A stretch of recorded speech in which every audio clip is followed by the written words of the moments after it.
सौम्य तत्सर्वं तत्त्वतः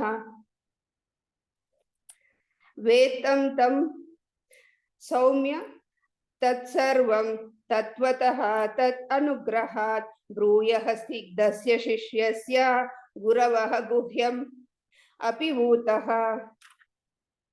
ಅನುವಾದ: ನೀವು ವಿನೀತರು, ವಿಧೇಯರು, ಆದ್ದರಿಂದಲೇ ನಿಮ್ಮ ಗುರುಗಳು ಸಂಭಾವಿತರ ಶಿಷ್ಯನೊಬ್ಬನಿಗೆ ನೀಡಬಹುದಾದ ಸಕಲ ಕೃಪೆಗಳನ್ನು ನಿಮಗೆ ಅನುಗ್ರಹಿಸುತ್ತಿದ್ದಾರೆ. ಅವರಿಂದ ನಿಮಗೆ ವೈಜ್ಞಾನಿಕವಾಗಿ ಜ್ಞಾನೋಪದೇಶವಾಗಬಹುದಾದ ಎಲ್ಲವನ್ನೂ ನಮಗೆ ತಿಳಿಸಬಹುದು. ಭಾವಾರ್ಥ: ಆಧ್ಯಾತ್ಮಿಕ ಜೀವನದ ಯಶಸ್ಸಿನ ರಹಸ್ಯವು ಗುರುವನ್ನು ತೃಪ್ತಿಪಡಿಸುವುದರ ಮೂಲಕ ಅವರಿಂದ ಹೃತ್ಪೂರ್ವಕವಾದ ಆಶೀರ್ವಾದವನ್ನು ಪಡೆಯುವುದರಲ್ಲಿದೆ. ಶ್ರೀಲ ವಿಶ್ವನಾಥ ಚಕ್ರವರ್ತಿ ಠಾಕೂರರು ತಮ್ಮ ಪ್ರಸಿದ್ಧ ಅಷ್ಟಕದಲ್ಲಿ ಗುರುವನ್ನು ಈ ರೀತಿ ಸ್ತುತಿಸುತ್ತಿದ್ದಾರೆ: ನಾನು ನನ್ನ ಗುರುಗಳ ಪಾದಕಮಲಗಳಿಗೆ ಗೌರವಪೂರ್ಣ ನಮಸ್ಕಾರಗಳನ್ನು ಸಮರ್ಪಿಸುತ್ತೇನೆ. ಅವರನ್ನು ತೃಪ್ತಿಪಡಿಸುವುದರಿಂದಲೇ ದೇವೋತ್ತಮ ಪುರುಷನನ್ನು ತೃಪ್ತಿಪಡಿಸುವುದು ಸಾಧ್ಯ. ಅವರು ಅತೃಪ್ತರಾದಲ್ಲಿ ಆಧ್ಯಾತ್ಮಿಕ ಸಾಕ್ಷಾತ್ಕಾರದ ಮಾರ್ಗದಲ್ಲಿ ನಾಶ, ಕ್ಷೋಭೆಗಳು ತಾಂಡವಾಡುತ್ತದೆ. ಆದ್ದರಿಂದಲೇ ಶಿಷ್ಯನಾದವನು ಸದ್ಗುರುವಿಗೆ ವಿಧೇಯನು, ವಿನೀತನು, ಶರಣಾಗತನು ಆಗಿರಬೇಕಾಗುವುದು ಅತ್ಯಗತ್ಯ. ಶ್ರೀಲ ಸೂತ ಮುನಿಗಳಲ್ಲಿ ಶಿಷ್ಯನಿಗೆ ಇರಬೇಕಾದ ಈ ಎಲ್ಲ ಅರ್ಹತೆಗಳು ಇದ್ದವು. ಆದ್ದರಿಂದಲೇ ಅವರು ಶ್ರೀ ವೇದವ್ಯಾಸರೇ ಮೊದಲಾದ ಆತ್ಮಸಾಕ್ಷಾತ್ಕಾರ ಹೊಂದಿದ್ದ ಜ್ಞಾನವರಣ್ಯರಾದ ಗುರುಗಳ ಸಕಲ ಅನುಗ್ರಹಕ್ಕೆ ಪಾತ್ರರಾಗಿದ್ದರು. ಶ್ರೀಲ ಸೂತ ಮುನಿಗಳು ಸಮರ್ಥ ಗುರುಗಳೆಂದು ನೈಮಿಷಾರಣ್ಯದ ಋಷಿಗಳೆಲ್ಲ ವಿಶ್ವಾಸ ಹೊಂದಿದ್ದರು. ಆದುದರಿಂದಲೇ ಅವರು ಸೂತ ಮುನಿಗಳ ಪ್ರವಚನ ಶ್ರವಣಕ್ಕೆ ಕಾತರರಾಗಿದ್ದರು. ಶ್ಲೋಕ 9. ತತ್ರ ತತ್ರ ಅಂಜಸ ಆಯುಷ್ಮಾನ್ ಭವತ ಯತ್ ವಿನಿಶ್ಚಿತಂ ಪುಂಸಾಂ ಏಕಾಂತತ ಶ್ರೇಯಃ ತತ್ನಃ ಶಂಸಿತಂ ಅರ್ಹಸಿ. ಅನುವಾದ: ದೀರ್ಘಾಯುಷಿಗಳಾದ ನೀವು ಜನಸಾಮಾನ್ಯರಿಗೆ ಯಾವುದು ಮೂಲಭೂತವಾಗಿ ಪರಮಶುಭಕರ ಎಂದು ನಿಶ್ಚಯಿಸಿರುವಿರೋ ಅದನ್ನು ನಮಗೆ ಸುಲಭವಾಗಿ ಅರ್ಥವಾಗುವ ರೀತಿಯಲ್ಲಿ ತಿಳಿಸುವಂತದ್ದು. ಭಾವಾರ್ಥ: ಭಗವದ್ಗೀತೆಯಲ್ಲಿ ಆಚಾರ್ಯ ಪೂಜೆಯನ್ನು ಸಲಹೆ ಮಾಡಲಾಗಿದೆ. ಆಚಾರ್ಯರು ಮತ್ತು ಗೋಸ್ವಾಮಿಗಳು ಸದಾ ಜನಸಾಮಾನ್ಯರ ಯೋಗಕ್ಷೇಮ ಹಿತಗಳಲ್ಲಿ, ವಿಶೇಷವಾಗಿ ಅವರೇ ಆಧ್ಯಾತ್ಮಿಕ ಹಿತಗಳಲ್ಲಿ ಮಗ್ನರಾಗಿರುತ್ತಾರೆ. ಲೌಕಿಕ ಕಲ್ಯಾಣವು ಸ್ವಾಭಾವಿಕವಾಗಿ ಆಧ್ಯಾತ್ಮಿಕ ಕಲ್ಯಾಣವನ್ನು ಹಿಂಬಾಲಿಸಿ ಬರುತ್ತದೆ. ಆದ್ದರಿಂದಲೇ ಆಚಾರ್ಯರು ಸಾಮಾನ್ಯವಾಗಿ ಜನತೆಗೆ ಆಧ್ಯಾತ್ಮಿಕ ಕಲ್ಯಾಣಕ್ಕೆ ಮಾರ್ಗದರ್ಶನ ನೀಡುತ್ತಾರೆ. ಋಷಿಗಳು ಈ ಕಲಿಯುಗದ ಅಥವಾ ಕಲಹಯುಗದ ಜನತೆಯ ಅಸಾಮರ್ಥ್ಯ, ಅನರ್ಹತೆಗಳನ್ನು ಬಲ್ಲವರು. ಆದ್ದರಿಂದಲೇ ಸರ್ವ ರೀತಿಯಿಂದಲೂ ನಿಂದನೆಗೆ ಗುರಿಯಾಗಿರುವ ಈ ಕಲಿಯುಗದ ಜನರಿಗೆ ಅಪೌರುಷೇಯ ಧರ್ಮಗ್ರಂಥಗಳ ಸಾರಾಂಶವನ್ನು ತಿಳಿಸುವಂತೆ ಋಷಿಗಳು ಸೂತ ಮುನಿಗಳಿಗೆ ಮನವಿ ಮಾಡಿಕೊಂಡರು. ಜನರಿಗೆ ಮೂಲಭೂತವಾಗಿ ಒಳಿತಾಗಬಹುದಾದಂಥ ಪರಮ ಶುಭವನ್ನು ಕುರಿತು ವಿಚಾರಿಸಿದರು.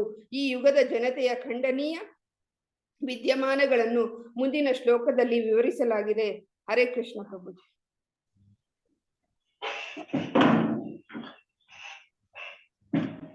ಓಂ ಅಜ್ಞಾನತಿಮಿರಂಧಸ್ಯ ಜ್ಞಾನಾಂಜನಶಲಾಕಯ ಚಕ್ಷುರುನ್ಮಿಲಿತಂ ಯೇನ ತಸ್ಮೈ ಶ್ರೀ ಗುರವೇ ನಮಃ. ಚೈತನ್ಯ ಮನೋಭೀಷ್ಟಂ ಸ್ಥಾಪಿತಂ ಯೇನ ಭೂತಲೆ ಸ್ವಯಂ ರೂಪಃ ಕदा ಮಹ್ಯಂ ದದಾತಿ ಸುಖದಾಂ. ಇಲ್ಲಿವರೆಗೆ ಯಾವ ಶಾಸ್ತ್ರವನ್ನು ಅಧ್ಯಯನ ಮಾಡಬೇಕು, ಧರ್ಮದಲ್ಲಿ ಏನು ಪಾಲನೆ ಮಾಡಬೇಕು, ಎಲ್ಲಾ ವಿಷಯಗಳನ್ನ ಚರ್ಚೆ ಮಾಡಿದ್ವಿ. ಇದು ತುಂಬಾ ಸ್ಪಷ್ಟವಾಗಿರ್ಬೇಕು. ಕೈತಪ ಧರ್ಮ ಎಲ್ಲ ತಿರಸ್ಕಾರ ಆಗಿದೆ ಭಾಗವತದಲ್ಲಿ ಆರಂಭದಲ್ಲೇ. ಆಮೇಲೆ ಅದಾದ್ಮೇಲೆ ಶಾಸ್ತ್ರಗಳು ಬಹಳಷ್ಟು ಇದಾವೆ. ಪ್ರತಿಯೊಂದು ಶಾಸ್ತ್ರದ್ದು ಅದೊಂದು ಕರ್ತವ್ಯ ಇದೆ, ಅದರದೊಂದು ಕೆಲಸ ಇದೆ ಮನುಷ್ಯ ಸಮಾಜದಲ್ಲಿ. ಆದ್ರೆ ಆ ಎಲ್ಲ ಶಾಸ್ತ್ರಗಳ ಸಾರ ಏನಿದೆ ಅಂದ್ರೆ ಭಗವತ್ ಪ್ರಾಪ್ತಿ, ಭಗವತ್ ಸೇವೆ ಹೊರತು ಅದ್ಬಿಟ್ಟು ಬೇರೆ ಏನಿಲ್ಲ. ಸರಿ, ಈಗ ಏನಿದೆ ಅಂದ್ರೆ ಇದನ್ನೆಲ್ಲ ಈ ಶಾಸ್ತ್ರಗಳು ಕ್ಲಿಷ್ಟವಾಗಿದ್ದಾವೆ, ಸರಳವಾಗಿ ಅರ್ಥವಾಗಲ್ಲ, ಮತ್ತೆ ಜನರಿಗೆ ಅಷ್ಟು ರುಚಿ ಕೂಡ ಇರಲ್ಲ. ಸಾಮಾನ್ಯವಾಗಿ ಜನರಿಗೆ ಇಂದ್ರಿಯ ಭೋಗದಲ್ಲಿ ಲಿಪ್ತರಾಗಿರ್ತಾರೆ. ಇಂದ್ರಿಯ ಭೋಗದಲ್ಲಿ ಲಿಪ್ತ ಆಗಿರೋ ಜನರದ್ದು ಪರಿಣಾಮ ಏನಾಗುತ್ತೆ ಸ್ಪಷ್ಟವಾಗಿ ನಾವು ಭಗವದ್ಗೀತೆಯಲ್ಲಿ ಚರ್ಚೆ ಮಾಡಿದ್ವಿ. ಯಹಿ ಸಂಸ್ಪರ್ಶಜಾ ಭೋಗ ದುಃಖಯವನಯೇವತೆ ಆದ್ಯಂತವಂತು ಕೌಂತೆಯ ನತೇಶು ರಮತೆ. ಬುದ್ಧಿವಂತ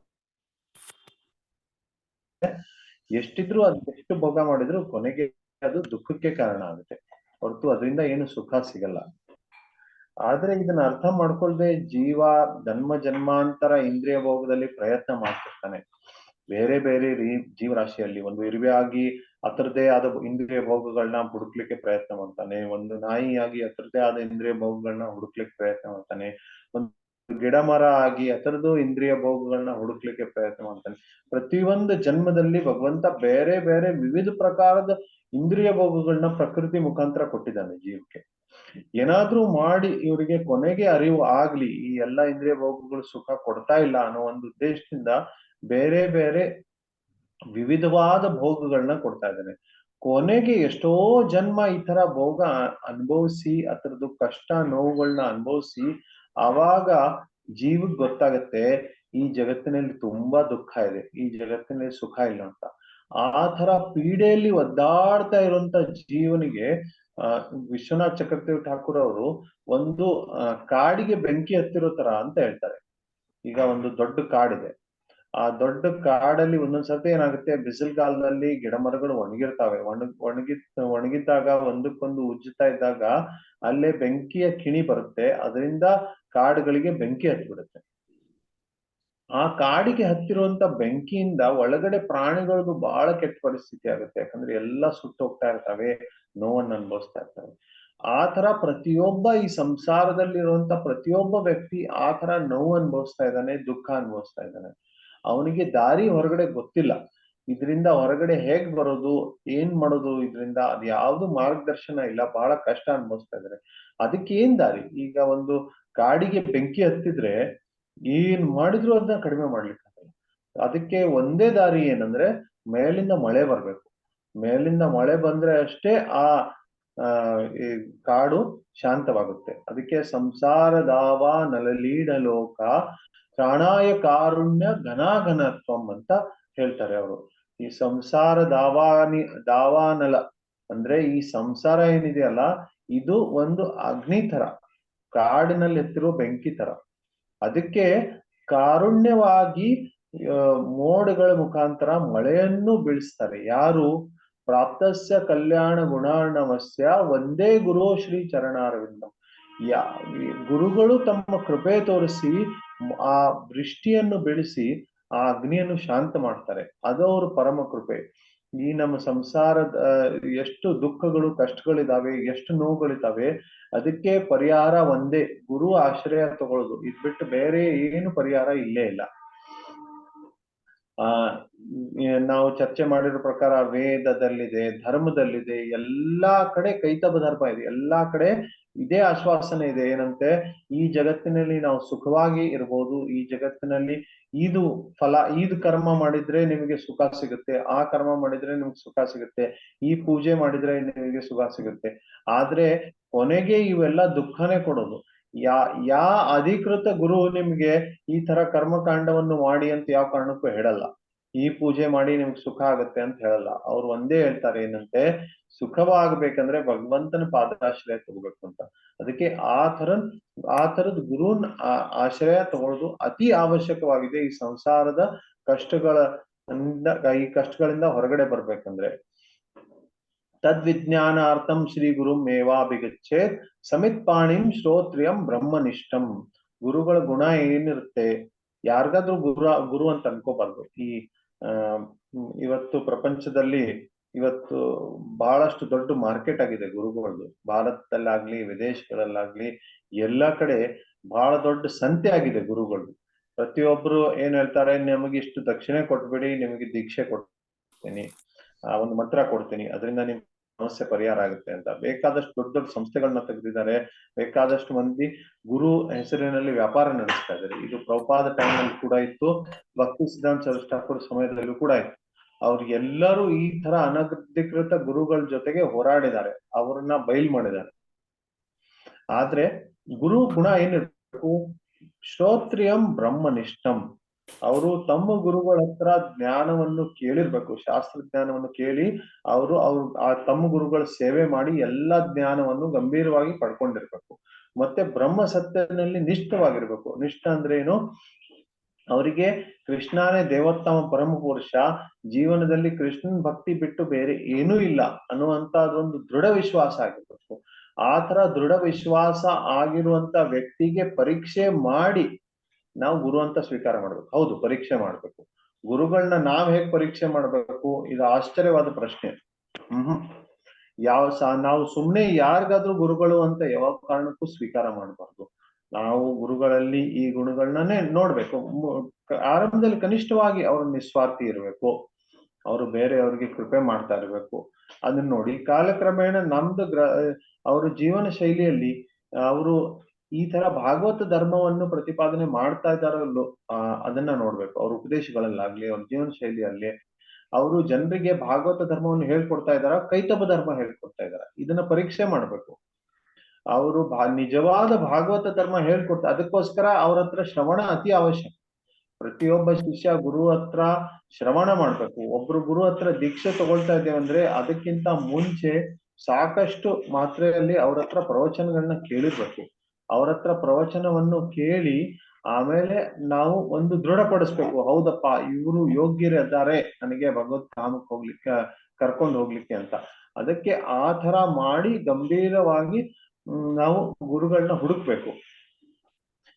ಒಂದ್ಸರಿ ಗುರು ಸಿಕ್ಬಿಟ್ರೆ ಆವಾಗ ಅದು ರಹಸ್ಯ. ಆಧ್ಯಾತ್ಮಿಕ ಜೀವನದಲ್ಲಿ ಪ್ರಗತಿಯ ರಹಸ್ಯ ಏನಂದ್ರೆ ಗುರುಗಳ ಆಶ್ರಯ ತಗೊಂಡ್ರೆ ಅವರು ಸಹಾಯತೆ ಮಾಡ್ತಾರೆ ಕೃಷ್ಣ ಭಕ್ತಿಯಲ್ಲಿ ಪ್ರಗತಿ ಮಾಡ್ಲಿಕ್ಕೆ. ಇದು ಅಧ್ಯಾತ್ಮ ಜೀವನದ ರಹಸ್ಯ ಅಂತ ಇಲ್ಲಿ ಹೇಳ್ತಾರೆ. ಅದಕ್ಕೆ ಶಿಷ್ಯನ ಕರ್ತವ್ಯ ಏನು? ಶಿಷ್ಯ ಗುರು ಹತ್ರ ಹೋಗಿ ಅವ್ರ ಹತ್ರ ವಿನಯಪೂರ್ಣ ಭಾವದಿಂದ ಇರ್ಬೇಕು. ಇಲ್ಲೇ ಹೇಳಿದ್ದಾರೆ, ಸೂತ ಗೋಸ್ವಾಮಿಗಳು ವಿನೀತರಾಗಿ ಗುರುಗಳ ಹತ್ರ ಉಪದೇಶಗಳನ್ನ ತಗೊಳ್ತಾರೆ. ಅವರಲ್ಲಿ ಅಹಂಕಾರ ಇರಲ್ಲ, ನನಗೆ ಜಾಸ್ತಿ ಗೊತ್ತಿದೆ ಅನ್ನುವಂಥದ್ದಿರಲ್ಲ. ಏನಿದ್ರು ಗುರುಗಳಿಗೆ ಜಾಸ್ತಿ ಜ್ಞಾನ ಇದೆ, ಅವ್ರ ಹತ್ರ ನಾನು ವಿನಯಪೂರ್ಣ ಭಾವದಿಂದ ಕೇಳ್ಬೇಕು ಅನ್ನೋ. ತಸ್ಮಾತ್ ಗುರುಂ ಪ್ರಪದ್ಯೇತ ಜಿಜ್ಞಾಸುಂ ಶ್ರೇಯಂ ಉತ್ತಮಂ ಶಾಬ್ದೇ ಪರೇಚ ನಿಷ್ಣಾತಂ ಬ್ರಹ್ಮಣ್ಯ ಉಪಶಮಾಶ್ರಯ. ಈ ತರ ಬ್ರಹ್ಮ ಸತ್ಯದಲ್ಲಿ ಸ್ಥಿತವಾಗಿರುವಂತ ಗುರುಗಳ ಹತ್ರ ಹೋಗಿ ಶಿಷ್ಯನ ಕರ್ತವ್ಯ ಏನಿದೆ, ಶಿಷ್ಯ ಜಿಜ್ಞಾಸು ಇರ್ಬೇಕು. ಜಿಜ್ಞಾಸು ಇರ್ಬೇಕಂದ್ರೆ ಏನು? ಹೋಗಿ ಗುರುಗಳ ಹತ್ರ ಪ್ರಶ್ನೆಗಳು ಕೇಳ್ಬೇಕು. ನನ್ನ ಜೀವನದಲ್ಲಿ ಯಾಕೆ ಸಮಸ್ಯೆ ಇದೆ, ಯಾಕೆ ಕಷ್ಟ ಇದೆ, ಹೇಗೆ ಇದನ್ನ ಪರಿಹಾರ ಮಾಡ್ಲಿ, ಇದಕ್ಕೆ ಏನ್ ಮಾರ್ಗದರ್ಶನ ಇದೆ, ನಾನು ಏನು ವ್ರತಗಳನ್ನ ಇಡ್ಬೇಕು, ಏನ್ ಪೂಜೆ ಮಾಡ್ಬೇಕು. ಈ ತರ ವಿನಯಪೂರ್ಣ ಭಾವದಿಂದ ನನಗೆ ಗೊತ್ತಿಲ್ಲ ಅನ್ನುವಂತ ಭಾವನೆಯಲ್ಲಿ ಗುರುಗಳ ಹತ್ರ ಹೋಗಿ ಪ್ರಶ್ನೆ ಕೇಳ್ಬೇಕು. ಸನಾತನ ಗೋಸ್ವಾಮಿಗಳು ಆ ತರ ಇದ್ರು. ಅವ್ರು ಚೈತನ್ಯ ಮಹಾಪ್ರಭುಗಳ ದೊಡ್ಡ ಪ್ರಧಾನಮಂತ್ರಿ ಆಗಿದ್ರು. ನವಾಬ್ ಹುಸೇನ್ ಶಹಾ ಅನ್ನುವಂತ ಮಹಾರಾಜನ ಪ್ರಧಾನ ಮಂತ್ರಿ ಆಗಿದ್ರು ಅವರು. ಆ ತರ ಉಚ್ಚ ಪದವಿಯಲ್ಲಿರುವಂತ ವ್ಯಕ್ತಿ ನಾನು ಯಾರಿದ್ದೇನೆ ಗೊತ್ತಿಲ್ಲ, ನನ್ನ ಜೀವನದಲ್ಲಿ ದುಃಖ ಆಗಿದೆ ಗೊತ್ತಿಲ್ಲ, ದಯವಿಟ್ಟು ಮಾರ್ಗದರ್ಶನ ಮಾಡಿ ಅಂತ ಚೈತನ್ಯ ಮಹಾಪ್ರಭುಗಳ ಹತ್ರ ಕೇಳಿದ್ರು. ಆ ತರ ವಿನಯಪೂರ್ಣ ಭಾವದಲ್ಲಿ ಗುರುಗಳ ಹತ್ರ ಹೋಗಿ ನನಗೆ ಮಾರ್ಗದರ್ಶನ ಕೊಡಿ ಅಂತ ಜಿಜ್ಞಾಸ ಇರ್ಬೇಕು. ಆ ಜಿಜ್ಞಾಸ ಇರುವಂತ ಶಿಷ್ಯ ಉತ್ತಮ ಶಿಷ್ಯ. ಬ್ರಹ್ಮ ಸತ್ಯದಲ್ಲಿ ಸ್ಥಿತವಾಗಿರುವಂತ ಗುರು ಉತ್ತಮ ಗುರು, ಜಿಜ್ಞಾಸ ಇರುವಂತ ಶಿಷ್ಯ ಉತ್ತಮ ಶಿಷ್ಯ. ಇದು ಶಾಸ್ತ್ರದಲ್ಲಿ ಹೇಳಿದ್ದಾರೆ. ಈ ವಿನಯತೆ ಏನಿದೆ, ಹ್ಯುಮಿಲಿಟಿ, ಇಂಗ್ಲಿಷ್ ಅಲ್ಲಿ ಹ್ಯುಮಿಲಿಟಿ ಅಂತ ಹೇಳ್ತಾರೆ. ವಿನಯತೆ ಏನಿದೆ ಇವತ್ತು ಎಲ್ಲಿ ಹೇಳ್ಕೊಡಲ್ಲ. ಚಿಕ್ಕವರು ಯಾರು ದೊಡ್ಡವರಿಗೆ ಆದರ ಮಾಡಲ್ಲ, ದೊಡ್ಡವ್ರ ಮುಂದೆ ವಿನಯಪೂರ್ಣ ಭಾವ ಇರಲ್ಲ. ಒಂದು ಕಾಲದಲ್ಲಿ ಆ ಸಂಸ್ಕೃತಿ ಇತ್ತು, ದೊಡ್ಡವರಿಗೆ ಕಾಲ್ ಮುಟ್ಟಿ ನಮಸ್ಕಾರ ಮಾಡ್ತಾ ಇದ್ರು. ಆದ್ರೆ ಇವತ್ತು ಅದು ಬರ್ತಾ ಇಲ್ಲ. ಇವತ್ತು ಸಾಮ್ಯವಾದ ಇದೆ, ಎಲ್ಲರೂ ಸಮಾನವಾಗಿದ್ದಾರೆ ಅನ್ನುವಂತ ಭಾವ ಇದೆ. ಪ್ರತಿಯೊಬ್ಬ 18 ವರ್ಷಕ್ಕಿಂತ ಜಾಸ್ತಿ ಆಗಿರುವಂತ ವ್ಯಕ್ತಿಗೆ ಎಲ್ಲರಿಗೂ ವೋಟ್ ಮಾಡೋ ಅಧಿಕಾರ ಸಿಗುತ್ತಲ್ಲ, ಎಲ್ಲರೂ ಸಮಾನವಾಗಿದ್ದಾರೆ ಅಂತ. ದೊಡ್ಡವರು ಚಿಕ್ಕವರು ಅಂತಿಲ್ಲ, ಸ್ತ್ರೀ ಪುರುಷ ಕೂಡ ಸಮಾನವಾಗಿದ್ದಾರೆ. ಆ ಕಾರಣದಿಂದ ಪತ್ನಿ ಕೂಡ ಪತಿಗೆ ಮರ್ಯಾದೆ ಕೊಡಲ್ಲ. ಆ ತರ ಸಂಸ್ಕೃತಿ ಇದೆ. ಒಂದು ಕಾಲದಲ್ಲಿ ಏನ್ ರೀ ಅಂತ ಕರಿತಾ ಇದ್ರು, ಅಜ್ಜಿ ಅಂತ ಕರಿತಾ ಇದ್ರು ಹಿಂದಿಯಲ್ಲಿ. ಇವತ್ತು ಹೆಸರಲ್ಲಿ ಕರೀತಾರೆ, ಯಾಕಂದ್ರೆ ಸಮಾನವಾಗಿದ್ದಾರೆ ಅಂತ. ಆತರ ಅದಕ್ಕೆ ಇವತ್ತು ಸಂಸ್ಕೃತಿ ವಾತಾವರಣ ಆತರ ಆಗ್ಬಿಟ್ಟಿದೆ. ಅದಕ್ಕೆ ಸ್ಕೂಲ್ಗಳಲ್ಲಿ ಟೀಚರ್ಗೆ ಮರ್ಯಾದೆ ಕೊಡಲ್ಲ ಸ್ಟೂಡೆಂಟ್ಸ್. ಯಾಕಂದ್ರೆ ಸಾಕಷ್ಟು ಫೀಸ್ ಇಸ್ಕೊಂಡಿರ್ತಾರೆ ಅಂದ್ರೆ ಇವರು ಒಂಥರ ಪೇಮೆಂಟ್ ಕೊಟ್ಟು ಇಟ್ಟಿರ್ತಾರ. ಈಗ ಪೇಮೆಂಟ್ ಕೊಟ್ಟು ಅವರಿಗೆ ಕಸ ಗುಡಿಸ್ಲಿಕ್ಕೆ ಮನೆಯಲ್ಲಿ ಇರ್ತಾರೆ, ಅಥವಾ ಪೇಮೆಂಟ್ ಕೊಟ್ಟು ಅಡ್ಗೆ ಮಾಡ್ಲಿಕ್ಕೆ ಯಾರಿಗಾದ್ರೂ ಇರ್ತೀವಿ. ಆ ತರ ಮಾಡಿದ್ರೆ ಏನಾಗುತ್ತೆ, ಅವ್ರಿಗೆ ಏನ್ ಬೇಕಾದ ಕೆಲಸ ಹೇಳ್ಬೋದು, ಅವ್ರಿಗೇನು ಆದ್ರ ಅದು ಏನ್ ಕೊಡ್ಬೇಕಂತಿಲ್ಲ. ಆ ತರ ಟೀಚರ್ಗಳು ಕೂಡ ಸ್ಕೂಲಲ್ಲಿ ಸಾಕಷ್ಟು ಪೇಮೆಂಟ್ ಇಸ್ಕೊಂಡಿರ್ತಾರೆ. ಅದಕ್ಕೆ ತಂದೆ ತಾಯಂದ್ರು ಡಿಮಾಂಡ್ ಮಾಡ್ತಾರೆ, ನನ್ ಮಕ್ಳಿಗೆ ಈ ಫೆಸಿಲಿಟಿ ಯಾಕೆ ಕೊಡ್ಲಿಲ್ಲ ಅಂತ. ಆದ್ರೆ ಪುರಾತನ ಕಾಲದಲ್ಲಿ ಏನಿರ್ತಿತ್ತು, ಗುರು ನಿಸ್ವಾರ್ಥಿ ಇರ್ತಾ ಇದ್ರು, 1 ಪೈಸೆ ದಕ್ಷಿಣೆ ತಗೊಳ್ತಾ ಇರ್ಲಿಲ್ಲ. ಆವಾಗ ಇಡೀ ಜೀವನ ಶಿಷ್ಯನಿಗೆ ಏನಿರ್ತಿತ್ತು, ಋಣ ಇರ್ತಾ ಇತ್ತು.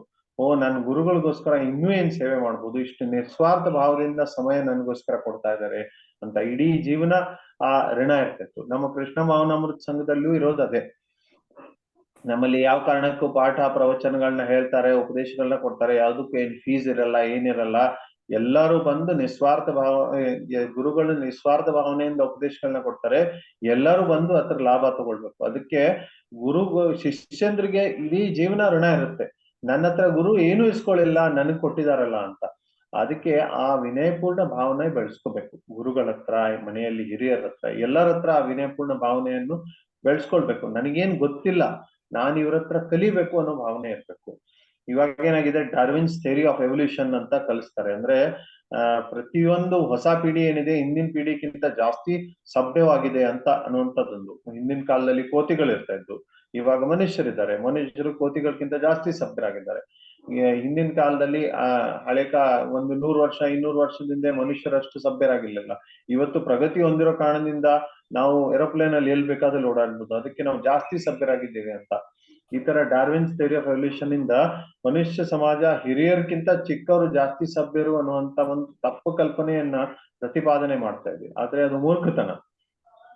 ಯಾಕಂದ್ರೆ ಯಾವ ಕಾಲದಲ್ಲಿ ನಾವು ಹಳೆ ಜನರು, ಹಿಂದಿನ ಕಾಲದ ಅಸಭ್ಯ ಜನರು ಅಂತ ಹೇಳ್ತೀವಿ, ಆ ಕಾಲದಲ್ಲಿ ಇಂಥ ಶ್ರೇಷ್ಠವಾದ ಭಾಗವತ್ ಪುರಾಣ ಅಂತ ಗ್ರಂಥಗಳ ರಚನೆ ಆಗಿದೆ. ಶ್ರೀಮದ್ ಭಾಗವತೆ ಮಹಾಮುನಿ ಕೃತೆ ಕಿಂವಾ ಪರೇರೀಶ್ವರ. ಇದಕ್ಕಿಂತ ಶ್ರೇಷ್ಠ ಗ್ರಂಥ ಎಲ್ಲಿ ಸಿಗ್ಲಿಕ್ಕೆ ಸಾಧ್ಯ? ಇಂಥ ಶ್ರೇಷ್ಠ ವೇದಶಾಸ್ತ್ರಗಳು, ಉಪನಿಷತ್ಗಳು, ಭಾಗವತ್ ಪುರಾಣ ಇವೆಲ್ಲ ಮನುಷ್ಯ ಸಮಾಜಕ್ಕೆ ಸಿಕ್ಕಿದೆ ಆ ಕಾಲದಲ್ಲಿ. ಅದಕ್ಕೆ ಈ ಪೂರ್ವತರಂ ಕೃತಂ, ಹಿಂದಿನ ಕಾಲದ ಜನ ಯಾವ ತರ ಮಾಡ್ತಿದ್ರು ಆ ತರ ಮಾಡ್ತಿದ್ರೆ ನಮ್ಗೆ ಒಳ್ಳೇದಾಗುತ್ತೆ. ಅದಕ್ಕೆ ಕೃಷ್ಣ ಅರ್ಜುನ್ಗೂ ಹೇಳುದದೇ ಏನಂತೆ, ಇದು ನಾನಿಗೇನು ಹೊಸ ವಿದ್ಯೆ ಕೊಡ್ತಾ ಇಲ್ಲಪ್ಪ. ಇಮಂ ವಿವಸ್ವತೆ ಯೋಗಂ ಪ್ರೋಕ್ತಾವಾನ್ ಅಹಂ ಅವ್ಯಯಂ ವಿವಸ್ವಾನ್ ಮನವೇ ಪ್ರಾಹು ಮನೋರಿಕ್ಷ್ವಾಕವೇ ಭವೇತ್ ಏವಂ ಪರಂಪರಾ ಪ್ರಾಪ್ತಂ ಇಮಂ ರಾಜರ್ಷಯೋ ವಿದು ಸಕಾಲೇ ನೇಹ ಮಾತ ಯೋಗೋ ನಷ್ಟ ಪರಂತಪ್ಪ. ಈ ಸಾವಿರಾರು ಲಕ್ಷಾನ್ಗಟ್ಲೆ ವರ್ಷದ ಹಿಂದೆ ಇದನ್ನೇ ನಾನು ಸೂರ್ಯದೇವನಿಗೆ ಕೊಟ್ಟಿದ್ದೆ. ಆ ಉಪದೇಶಗಳನ್ನ ಮತ್ತೆ ನಿನಗೆ ಹೇಳ್ತಾ ಇದ್ದೀನಿ. ಅದು ಪರಂಪರೆಯಲ್ಲಿ ಬಂದಿರುವಂತ ಜ್ಞಾನ ಅಂತ ಕೃಷ್ಣ ಹೇಳ್ತಾನೆ. ಈ ಜ್ಞಾನ ಗುರು ಪರಂಪರೆಯಲ್ಲಿ ಬರಬೇಕು. ಆ ಗುರು ಪರಂಪರೆಯಲ್ಲಿ ಬಂದಿರುವಂತ ಜ್ಞಾನ ಶ್ರೇಷ್ಠವಾಗಿರುತ್ತೆ. ಅರ್ಜುನ್ಗ್ ನೋಡಿ ಎಷ್ಟು ಕಷ್ಟ ಆಯ್ತು. ಅವನು ಬಹಳ ದೊಡ್ಡ ಪಾಂಡಿತ್ಯವನ್ನ ಪ್ರದರ್ಶನ ಮಾಡ್ತಾ ಇದ್ದ. ಧರ್ಮಶಾಸ್ತ್ರದ ಬಗ್ಗೆ ಹೇಳಿದ, ಅರ್ಥಶಾಸ್ತ್ರದ ಬಗ್ಗೆ ಹೇಳಿದ, ಯಾಕೆ ಯುದ್ಧ ಮಾಡಬಾರ್ದು ಅಂತ 1000 ಕಾರಣ ಕೊಟ್ಟ. ಇಷ್ಟೆಲ್ಲ 1000 ಕಾರಣ ಕೊಟ್ಟರು ಅವ್ನ ದುಃಖ ನಿವಾರಣೆ ಆಗ್ಲಿಲ್ಲ, ಅವನ ಶೋಕ ನಿವಾರಣೆ ಆಗ್ಲಿಲ್ಲ. ಯಾವಾಗ ಅವನು ಕಾರ್ಪಣ್ಯ ದೋಷೋಪಾತ ಸ್ವಭಾವ ಪೃಚ್ಛಾಮಿ ತ್ವಾಂ ಧರ್ಮ ಸಮ್ಮೂಢ ಚೇತ ಯಚ್ಛ್ರೇಯಸ್ಯಾಂ ನಿಶ್ಚಿತಾನ್ ಬ್ರೂಹಿ ತನ್ಮೇ ಶಿಷ್ಯಸ್ತೇಹಂ ಶಾದಿಮಾಂ ತಪಪಡು. ನಾನಿನ್ನ ಶಿಷ್ಯನಾಗಿ ನಿನ್ನ ಆಶ್ರಯ ತಗೊಳ್ತೇನೆ, ಮಾರ್ಗದರ್ಶನ ಕೊಡು ಅಂತ ಯಾವಾಗ ಹೇಳಿದ, ಅವಾಗಿಂದ ಅವ್ನ ದುಃಖ ನಿವಾರಣೆ ಆಗಕ್ ಶುರು ಆಯ್ತು. ಅದಕ್ಕೆ ನಮ್ಮ ಜೀವನದಲ್ಲಿ ಇವತ್ತು ಎಲ್ಲಿ ತನಕ ನಾನು ಸ್ವತಂತ್ರವಾಗಿ ಸಮಸ್ಯೆಗಳ ಪರಿಹಾರ ಮಾಡ್ತೇನೆ ಅನ್ನುವಂತ ಭಾವನೆ ಇರುತ್ತೆ, ಅಲ್ಲಿ ತನಕ ನಮ್ಮ ದುಃಖಗಳ ನಿವಾರಣೆ ಆಗಲ್ಲ, ನಮ್ಮ ಕಷ್ಟಗಳ ನಿವಾರಣೆ ಆಗಲ್ಲ. ನನಗೆ ದುಃಖ ಕಷ್ಟ ನಿವಾರಣೆ ಮಾಡ್ಲಿಕ್ಕೆ ಗುರುಗಳ ಆಶ್ರಯ ಬೇಕು.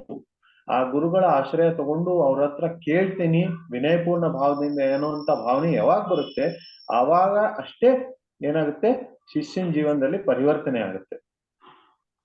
ಎಲ್ಲಕ್ಕಿಂತ ಅತಿ ಜ್ಞಾನಿಗಳು ಕೂಡ ಗುರುಗಳ ಹತ್ರ ಹೋಗಿರುವಂತದ್ದು ಶಾಸ್ತ್ರದಲ್ಲಿ ಪ್ರಮಾಣ ಇದೆ.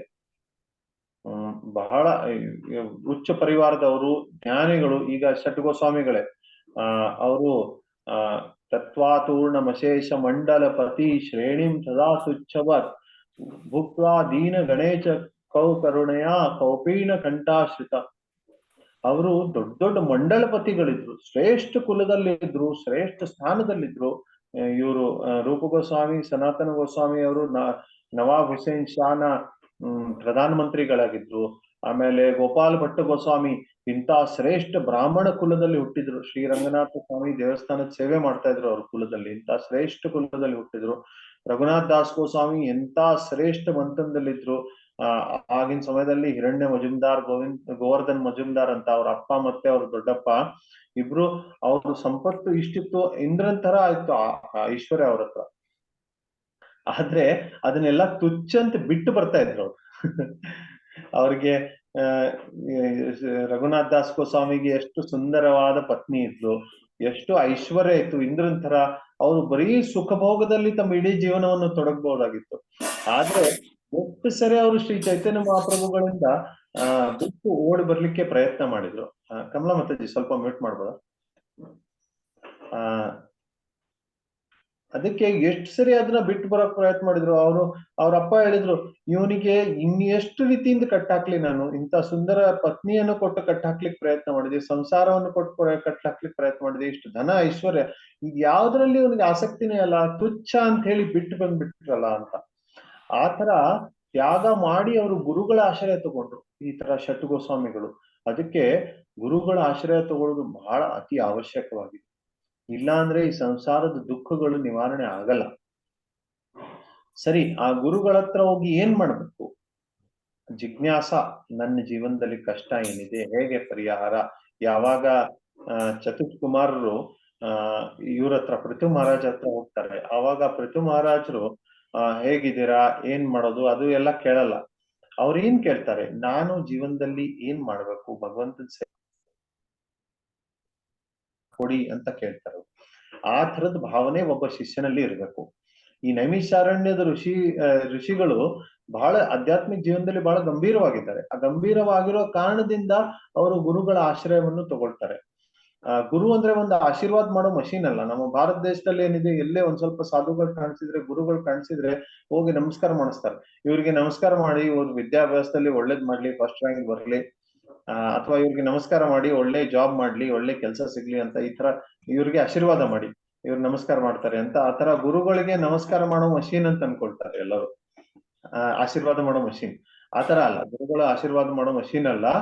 ಗುರುಗಳ ಹತ್ರ ಹೋಗಿ ನಾವು ಕೇಳ್ಬೇಕು.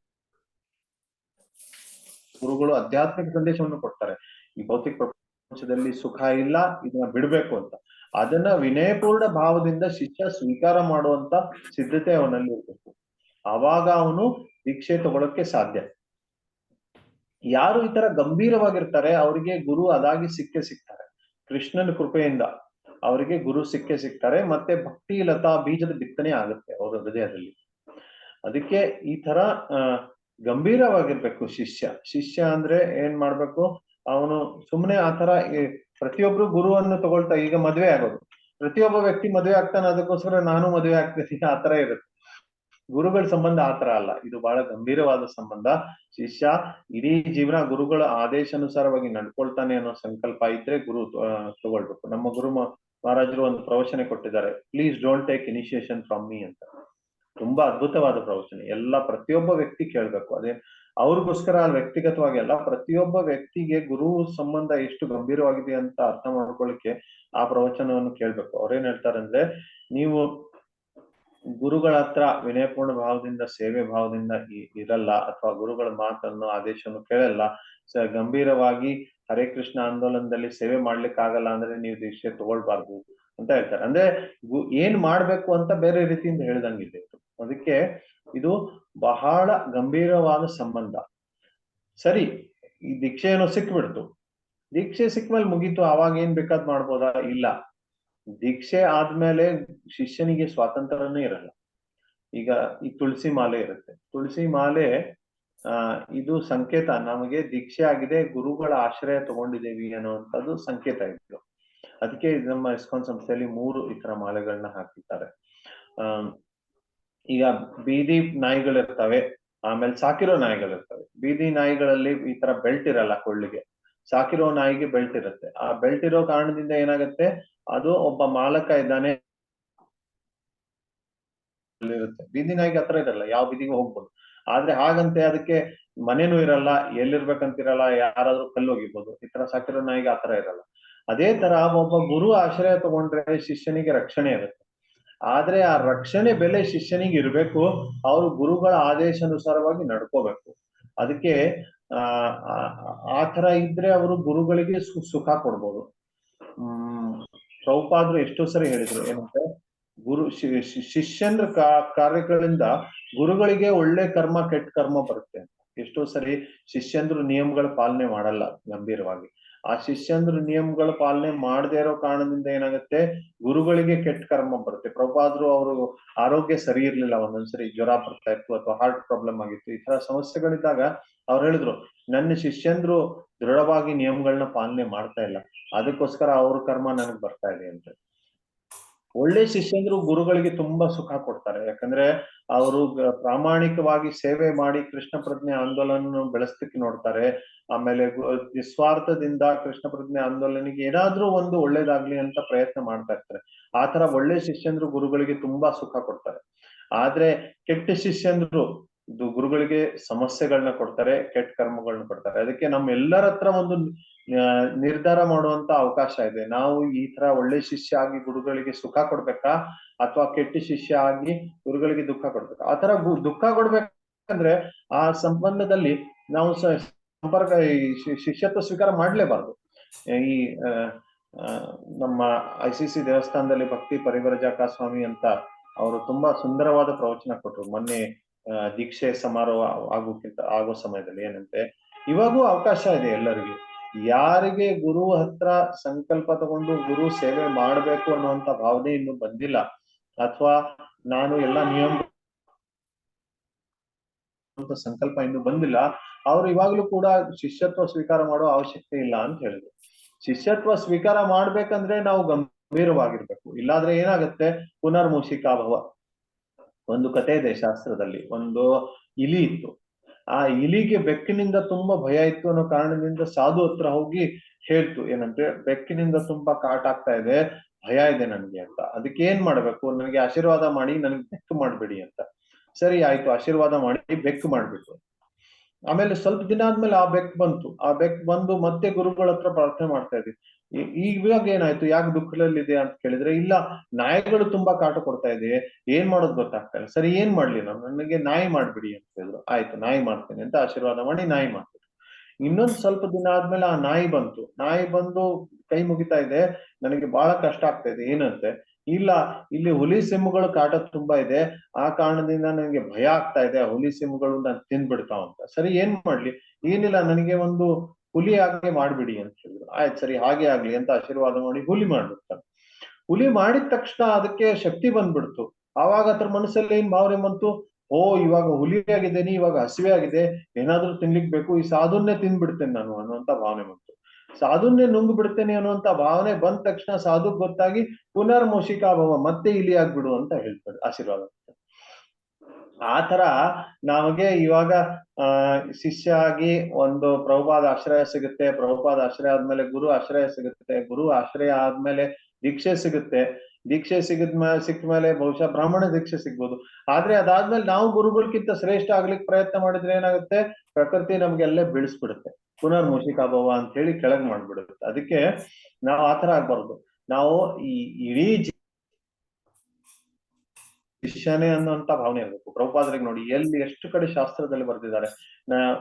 ನಂದು ಒಂದೇ ಭಗವದ್ಗೀತೆ ಭೂಮಿಕೆಯಲ್ಲಿ ಇಂಟ್ರೊಡಕ್ಷನ್ ಅಲ್ಲಿ ಪ್ರಭುಪಾದರು ಬರೀತಾರೆ, ಈ ಇಷ್ಟೆಲ್ಲ ಭಗವದ್ಗೀತಾ ಬರೆದಿದ್ದಕ್ಕೆ ನಂದು ಒಂದೇ ಯೋಗದಾನ ಇದೆ. ಏನು ಯೋಗದಾನ, ಯಾರಾದ್ರೂ ಹೇಳ್ಬೋದಾ? ಪ್ರಭುಪಾದ ಏನಂತ ಹೇಳಿದ್ದಾರೆ ಈ ಭಗವದ್ಗೀತೆಯಲ್ಲಿ ಅವ್ರದ್ದು ಒಂದೇ ಯೋಗದಾನ ಇದೆ, ಅದೇನು ಅಂತ ಹೇಳ್ಬೋದಾ? ಯಾರಾದ್ರೂ ಓದಿದ್ದೀರಾ ಇಂಟ್ರೊಡಕ್ಷನ್? ಏನಂತ ಹೇಳ್ತಾರೆ ಪ್ರಭು? ನಮ್ಮ ಗುರುಗಳಿಂದ, ನಮ್ಮ ಪರಂಪರೆಯಿಂದ, ಭಗವಂತನಿಂದ ಬಂದಿರೋ ವಿಷಯವನ್ನ ಯಥಾವತ್ತಾಗಿ ನಾನು ಏನು ತಿರುಚಿದೆ ಮರುಚಿದೆ ಆಸ್ ಇಟ್ ಈಸ್ ಕೊಟ್ಟಿದ್ದೀನಿ ಅಂತ ಹೇಳ್ತಾರೆ ಪ್ರಭು ಅವರು. ತುಂಬಾ ಅದ್ಭುತ ಪ್ರಭು, ತುಂಬಾ ಅದ್ಭುತ, ಚೆನ್ನಾಗಿ ಹೇಳಿದ್ರ. ನಮ್ಮ ಗುರುಗಳಿಂದ ಏನ್ ಕೇಳಿದೀನಿ ಅದನ್ನ ಯಥಾ ಪ್ರಕಾರವಾಗಿ ಇಟ್ಟಿದ್ದೀನಿ. ಒಂದ್ ಗಿಳಿ ತರ ಏನ್ ಕೇಳಿಸ್ಕೊಂಡಿನಿ ಅದನ್ನ ಯಥಾ ಪ್ರಕಾರವಾಗಿ ಇಟ್ಟಿದ್ದೀನಿ. ಇದು ಒಂದೇ ನನ್ನ ಯೋಗದಾನ ಅಂತ. ಒಬ್ಬ ಶಿಷ್ಯ ಇಷ್ಟು ಮಾಡಿದ್ರೆ ಸಾಕು. ಏನು ಗುರುಗಳ ಹತ್ರ ಏನು ಕೇಳ್ತಾನೆ ಅದನ್ನ ಯಥಾ ಪ್ರಕಾರವಾಗಿ ಶಿಷ್ಯ ಎಲ್ಲರ ಮುಂದೆ ಇಡ್ಬೇಕು. ಇಷ್ಟು ಮಾಡಿದ್ರೆ ಸಾಕು. ಆದ್ರೆ ಇದಕ್ಕೆ ಜೀವನದಲ್ಲಿ ಬಹಳಷ್ಟು ಪರೀಕ್ಷೆಗಳು ಬರ್ತವೆ, ಇದು ಸುಲಭವಲ್ಲ. ಯಥಾ ಪ್ರಕಾರವಾಗಿ ಎಲ್ಲರ ಮುಂದೆ ಹೇಳೋದು ಬಹಳ ಸುಲಭ ಅಲ್ಲ. ಯಾಕಂದ್ರೆ ಶಾಸ್ತ್ರಗಳು, ಗುರು ಪರಂಪರೆ ಆಧ್ಯಾತ್ಮಿಕ ಜೀವನದ ಬಗ್ಗೆ ಹೇಳ್ತದೆ. ಅದರಿಂದ ಏನಾಗುತ್ತೆ, ಇಂದ್ರಿಯ ಭೋಗವನ್ನು ಬಿಡಬೇಕು ಅನ್ನುವಂಥದ್ದು ಹೇಳ್ತದೆ. ಪ್ರತಿಯೊಂದು ವಿಷಯದಲ್ಲಿ ಇಂದ್ರಿಯ ಭೋಗವನ್ನು ಬಿಡಬೇಕು, ಅಹಂಕಾರವನ್ನು ಬಿಡಬೇಕು, ವಿನಯಪೂರ್ಣ ಭಾವದಿಂದ ಭಗವಂತನ ಸೇವೆ ಮಾಡ್ಬೇಕು, ಇದನ್ನ ಹೇಳುತ್ತೆ. ಆದ್ರೆ ಇವತ್ತಿನ ಸಮಾಜದಲ್ಲಿ ಏನಿದೆ, ಎಲ್ಲರಿಗೂ ಇಂದ್ರಿಯ ಭೋಗ ಬೇಕು, ಎಲ್ಲರಿಗೆ ಅಹಂಕಾರ ಜಾಸ್ತಿ ಇದೆ, ಅವರಿಗೆ ಇದೆಲ್ಲ ಬಿಡೋ ಇಚ್ಛೆ ಇಲ್ಲ. ಅದಕ್ಕೆ ಈ ಜನರಿಗೆ ಶಾಸ್ತ್ರದ ಮಾತು ಕಹಿ ಅನ್ಸುತ್ತೆ. ಅದಕ್ಕೆ ಅವ್ರು ಏನ್ ಅಪೇಕ್ಷೆ ಮಾಡ್ತಾರಂದ್ರೆ, ಗುರುಗಳು ಶಾಸ್ತ್ರದ ಮಾತವನ್ನು ಪರಿವರ್ತನೆ ಮಾಡಿ ನಮ್ಮ ಸಂತುಷ್ಟಿಗೆ ಏನು ಅನುಕೂಲ ಇದೆ ಆ ಮಾತುಗಳನ್ನ ಹೇಳ್ಬೇಕು ಅಂತ ಜನರು ಅಪೇಕ್ಷೆ ಮಾಡ್ತಾರೆ.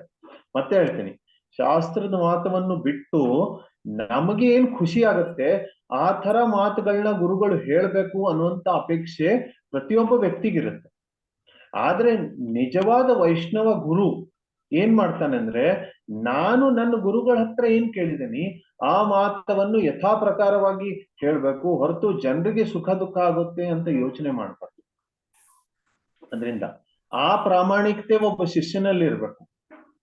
ಈ ತರ ಜೀವನದಲ್ಲಿ ಸುಮಾರು ಸರಿ ಪರೀಕ್ಷೆ ಬರುತ್ತೆ. ಏನಂತೆ ಆ ಪರೀಕ್ಷೆಯಲ್ಲಿ ಈಗ ಒಂದ್ಸರ್ತಿ ಪ್ರಭುಪಾದರು ಪೆಂಡಾಲ್ ಪ್ರೋಗ್ರಾಮ್ ಅಲ್ಲಿ ಹೇಳ್ತಿದ್ರು. ಪೆಂಡಾಲ್ ಪ್ರೋಗ್ರಾಮ್ ಅಲ್ಲಿ ಪ್ರವಚನ ಕೊಡ್ತಾ ಇದ್ದಾಗ ಮಾಯಾವಾದವನ್ನು ಖಂಡನೆ ಮಾಡ್ತಾ ಇದ್ರು. ಅವಾಗ ಯಾರೋ ಒಬ್ರು ಪ್ರಶ್ನೆ ಕೇಳಿದ್ರು. ಏನಂತೆ ದಿಲ್ಲಿಯಲ್ಲಿ ಆಗಿತ್ತು ಇದು ಪೆಂಡಾಲ್ ಕಾರ್ಯಕ್ರಮ. ಪ್ರಶ್ನೆ ಕೇಳಿದ್ರು ಏನಂತೆ, ಈ ಮಾಯಾವಾದ ಸಿದ್ಧಾಂತ ಸತ್ಯವಾಗಿದೆ ಅದ್ ಹೆಂಗ್ ಹೇಳ್ತೀರಿ ನೀವು ಅಂತ. ಅವ್ರ ಮುಖ ಕೆಂಪಾಗಿ ಜೋರಾಗಿ ಬೈಯೋಕ್ ಶುರು ಮಾಡಿತ್ತು. ಅವ್ರು ಜೋರಾಗಿ ಬೈಯೋದ್ ನೋಡಿ ಎಷ್ಟೋ ಜನ ಬಿಟ್ಟು ಹೋಗ್ಬಿಟ್ರು ಆ ಸಭೆಯನ್ನು. ಯಾಕೆ? ಏನಪ್ಪಾ, ಸಾಧುಗಳಂದ್ರೆ ಮೌನಿ ಆಗಿರ್ಬೇಕು, ಶಾಂತವಾಗಿರ್ಬೇಕು, ಈ ಸಾಧುಗಳು ಸಿಟ್ಟು ಮಾಡ್ಕೊಳ್ತಾ ಇದ್ದಾರಂತೆ. ಆದ್ರೆ ಆ ಮಾಯಾವಾದ ಇಷ್ಟು ಕೆಟ್ಟ ಪರಿಣಾಮ ಬೀರುತ್ತೆ ಜನರ ಜೀವನದಲ್ಲಿ, ಅವ್ರು ಕೃಷ್ಣನನ್ನು ಮರೆತು ಹೋಗ್ತಾರೆ. ಅದಕ್ಕೆ ಆ ತರದ ಮಾಯಾವಾದ ಖಂಡನೀಯವಾಗಿದೆ. ಅದ್ರ ಮೇಲೆ ಕ್ರೋಧ ಮಾಡ್ಕೋಬೇಕು, ಸಿಟ್ಟು ಮಾಡ್ಕೋಬೇಕು. ಅದನ್ನ ಪ್ರಭುಪಾದರು ತಮ್ಮ ಜೀವನದಲ್ಲಿ ತೋರಿಸ್ಕೊಟ್ರು. ಅವರು ಆ ಸಮಯದಲ್ಲಿ ಇಲ್ಲ, ಈ ಜನರಿಗೆ ಸಂತುಷ್ಟಿ ಪಡಿಸೋಣ, ಗುರುಗಳ ಉಪದೇಶ ಆಮೇಲೆ ಹೇಳ್ಕೊಡೋಣ, ಕನಿಷ್ಠ ದೇವಸ್ಥಾನಕ್ಕೆ ಬರ್ಲಿಕ್ಕೆ ಶುರು ಮಾಡ್ಲಿ, ಆಮೇಲೆಲ್ಲ ಸರಿ ಮಾಡೋಣ, ಆತರ ಮಾಡ್ಲಿಲ್ಲ ಅವರು. ಆರಂಭದಲ್ಲೇ ಅವರು ಗುರುಗಳ ಮಾತುಗಳನ್ನ ಪ್ರಾಮಾಣಿಕವಾಗಿ ಜನರ ಮುಂದೆ ಇಟ್ರು. ಅವಾಗ ಏನಾಯ್ತು, ಫಿಲ್ಟರ್ ಆಗ್ಬಿಡುತ್ತೆ ಅಲ್ಲಿ. ನಿಜವಾದ ಶಿಷ್ಯ, ಪ್ರಾಮಾಣಿಕ ಶಿಷ್ಯರಾಗಿದ್ದಾರೆ ಅವರಷ್ಟೇ ಉಳಿತಾರೆ. ಅವ್ರು ಬಿಟ್ಟು ಬೇರೆ ಅವ್ರು ಹೋಗ್ಬಿಡ್ತಾರೆ. ಈ ತರ ನಮ್ಮ ಜೀವನದಲ್ಲಿ ನಾವು ಗುರುಗಳ ಪ್ರತಿ ಆ ತರ ದೃಢ ಸಂಕಲ್ಪ ಇರ್ಬೇಕು ಇಡೀ ಜೀವನ ಪರ್ಯಂತ. ಗುರು ಏನಿದ್ದಾರೆ ಕರ್ಣಧಾರ ಅಂದ್ರೆ ಕಿವಿಯನ್ನು ಜಗ್ತಾರೆ. ನೃದೇಹ ಮಾಧ್ಯಂ ಸುಲಭಂ ಸುದುರ್ಲಭಂ ಪ್ಲವಂ ಸುಕಲ್ಪಂ ಗುರು ಕರ್ಣಧಾರಂ ಮಯಾನುಕೂಲೇನ ನಮಸ್ವತೇರಿತಂ ಹುಮಾನ್ ಭವಾದ್ಭೀಂ ನ ತರೇತ್ಸ ಆತ್ಮಃ ಅಂತ ಭಗವತ್ ಪುರಾಣದಲ್ಲಿ ಹೇಳ್ತಾರೆ. ಅಂದ್ರೆ ಹೃದಯ ಮಾಧ್ಯಂ ಸುಲಭಂ ಸುದುರ್ಲಭಂ. ಮೊದ್ಲು ಮನುಷ್ಯ ಜೀವನ ಎಷ್ಟು ದುರ್ಲಭ ಅಂತ ಮೊದ್ಲು ಚರ್ಚೆ ಮಾಡಿದೆ ನಾವು. ಇವಾಗ ಏನ್ ಚರ್ಚೆ ಮಾಡೋ ಅವಶ್ಯಕತೆ ಇಲ್ಲ. ಎಷ್ಟೋ ಕೋಟಿ ಜನ್ಮ ಆದ್ಮೇಲೆ ಕೊನೆಗೆ ಮನುಷ್ಯ ಜನ್ಮ ಸಿಗುತ್ತೆ. ಆ ತರದ ಮನುಷ್ಯ ಜನ್ಮ ದುರ್ಲಭ. ಪ್ಲವಂ ಸುಕಲ್ಪಂ ಗುರು ಕರ್ಣಧಾರಂ. ಆ ತರದ್ದು ಒಂದು ಮನುಷ್ಯ ಜೀವನ ಅಂದ್ರೆ ಒಂದು ಹಡಗಿದ್ದಂಗೆ, ಬೋಟ್. ಆ ಬೋಟ್ ಏನಾಗುತ್ತೆ, ನೀರಿನಲ್ಲಿ ತೇಲ್ಬೋದಲ್ಲ. ಅದಕ್ಕೆ ಈ ಭವಸಾಗರವನ್ನು ತೇಲಿಕ್ಕೆ ಅನುಕೂಲವಾಗಿರುವಂತ ಹಡಗಂದ್ರೆ ಮನುಷ್ಯ ಜೀವನ ಅಂತ ಹೇಳ್ತಾರೆ. ಆ ತರ ಮನುಷ್ಯ ಜೀವನ ಅನುಕೂಲ ಬೋಟ್ ಇದ್ದು, ಪ್ರಾಣಿಗಳ ಜೀವನದಲ್ಲಿ ಈ ತರ ಭವಸಾಗರ ತೇರ್ಲಿಕ್ಕೆ ದಾಟ್ಲಿಕ್ಕೆ ಆಗಲ್ಲ. ಅದಕ್ಕೆ ಈ ಅನುಕೂಲ ಮನುಷ್ಯ ಜೀವನನೇ. ಅದರಲ್ಲಿ ಆ ಶಿಪ್ಗೆ ಮಾರ್ಗದರ್ಶನ ಕೊಡ್ಲಿಕ್ಕೆ ಗುರು ಇರ್ತಾರೆ. ಆ ಹಡಗನ್ನು ಸರಿಯಾದ ಮಾರ್ಗದರ್ಶನ ಕೊಡ್ಬೇಕಂದ್ರೆ ಗುರುಗಳಿರ್ತಾರೆ. ಆ ಗುರುಗಳು ಇದ್ಮೇಲೆ ಮಯಾನುಕೂಲೇನ, ಅನುಕೂಲ ವಾಯು ಇರ್ಬೇಕು, ಅನುಕೂಲ ಗಾಳಿ ಇರ್ಬೇಕು. ಸರಿಯಾಗಿ ಒಂದು, ಇವತ್ತೆಲ್ಲ ಮಷಿನ್ಗಳು ಬಂದಿದ್ದಾವೆ, ಆದ್ರೆ ಹಿಂದಿನ ಕಾಲದಲ್ಲಿ ಗಾಳಿಯಿಂದ ಶಿಪ್ಗಳು ಹೋಗ್ತಾ ಇದ್ವು. ಅದಕ್ಕೆ ಅನುಕೂಲ ಗಾಳಿ, ಸರಿಯಾದ ದಿಶೆಯಲ್ಲಿ ಗಾಳಿಗಳು ಬೀಸ್ತಾ ಇರ್ಬೇಕು, ಅವಾಗ ಮುಂದೋಗುತ್ತೆ. ಆ ಅನುಕೂಲ ಗಾಳಿಗಳು ಏನಿದಾವೆ ಅವು ವೇದಶಾಸ್ತ್ರಗಳು.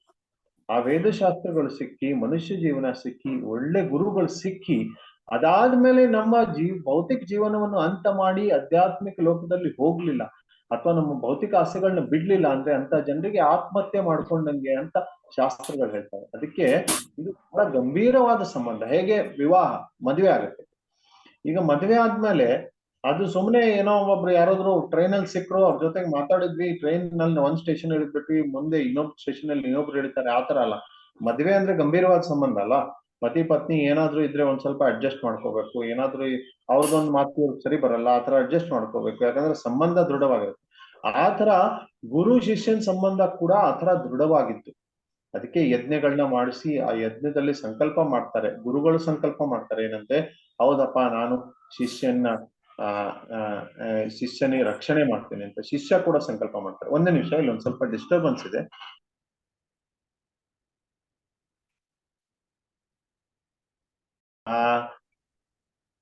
ಆತರ ಗುರುಗಳು ಅಂತೂ ಶಿಷ್ಯನ ರಕ್ಷಣೆ ಮಾಡ್ತಾರೆ. ಶಿಷ್ಯಂದು ಕರ್ತವ್ಯ ಏನಿದೆ ಅಂದ್ರೆ ಗುರುಗಳ ಆಜ್ಞೆ ಅನುಸಾರವಾಗಿ ನಡಿಬೇಕು. ಅದಕ್ಕೆ ಬಂದ ಮೋಹಿ ಸಾವಧಾನ ಮತೆ, ಸಾವಧಾನವಾಗಿ ಶಿಷ್ಯನು ಗುರು ಹತ್ರ ಹೋಗ್ಬೇಕು. ಸಾವಧಾನವಾಗಿ ಹೋಗಿ ಸೇವೆ ಮಾಡ್ಬೇಕು. ಎರಡು ತರದ ಸೇವೆ ಇರ್ತವೆ. ಒಂದು ವಾಣಿ ಸೇವೆ, ಇನ್ನೊಂದು ವಾಪು ಸೇವೆ ಅಂತ. ವಾಣಿ ಸೇವೆ ಅಂದ್ರೆ ಗುರುಗಳು ಉಪದೇಶಗಳನ್ನ ಕೇಳ್ಬೇಕು, ಅಂದ್ರೆ ಅವ್ರ ಪ್ರವಚನಗಳನ್ನ ಕೇಳ್ಬೇಕು. ಒಬ್ಬ ಪ್ರವಚನವನ್ನ ಗುರುಗಳ ಹತ್ರ ಕೇಳಿ ಆಮೇಲೆ ಅವಾಗ ಅವ್ನಿಗೆ ದೃಢ ಸಂಕಲ್ಪ ಆಗತ್ತೆ, ಓ ಇವ್ರು ಗುರುಗಳಿದ್ದಾರೆ ಅಂತ. ಅದಕ್ಕೆ ಶಿಷ್ಯನು ಪರೀಕ್ಷೆ ಮಾಡ್ಬೇಕು ಗುರುನ. ನಾನು ಇನ್ನೊಂದ್ಸಲ ಹೇಳ್ತೇನೆ, ಶಿಷ್ಯ ಕೂಡ ಗುರುಗಳ ಪರೀಕ್ಷೆ ಮಾಡ್ಬೇಕು. ಇದು ನಾವು ಅರ್ಥ ಮಾಡ್ಕೋಬೇಕು. ಶಿಷ್ಯ ಹೇಗೆ ಪರೀಕ್ಷೆ ಮಾಡ್ಲಿಕ್ಕೆ ಸಾಧ್ಯ? ನಮ್ಗೆ ಜ್ಞಾನನೇ ಇಲ್ಲಲ್ಲ ಅಂತ ಇಲ್ಲ. ಇವತ್ತಿನ ಸಮಾಜದಲ್ಲಿ ಮೋಸಗಾರ ಗುರುಗಳು ಬಹಳಷ್ಟು ಇದ್ದಾರೆ ಮಾರ್ಕೆಟ್ ಅಲ್ಲಿ. ಅದಕ್ಕೆ ಪ್ರಭುಪಾದರು ಪದೇ ಪದೇ ಈ ತರ ಮೋಸಗಾರ ಗುರುಗಳ ಖಂಡನೆ ಮಾಡ್ತಾ ಇದ್ರು. ಅದಕ್ಕೆ ಶಿಷ್ಯನು ಏನ್ ಪರೀಕ್ಷೆ ಮಾಡ್ಬೇಕು? ಗುರುಗಳ ಹತ್ರ ಪ್ರವಚನಗಳನ್ನ ಕೇಳ್ಬೇಕು, ಅದು ಶಾಸ್ತ್ರ ಅನುಸಾರವಾಗಿದೆಯಲ್ಲೋ ನೋಡ್ಬೇಕು. ಭೌತಿಕ ಪ್ರಪಂಚವನ್ನು ಖಂಡನೆ ಮಾಡಿ ಆಧ್ಯಾತ್ಮಿಕತೆಯನ್ನು ಪ್ರತಿಪಾದನೆ ಮಾಡ್ತಾ ಇದ್ದಾರಲ್ಲೋ, ಇದೆಲ್ಲ ಪರೀಕ್ಷೆ ಮಾಡ್ಬೇಕು. ಯಾವಾಗ ದೃಢ ಸಂಕಲ್ಪ ಆಗುತ್ತೆ ಅವಾಗ ದೀಕ್ಷೆ ತಗೊಳ್ಬೇಕು.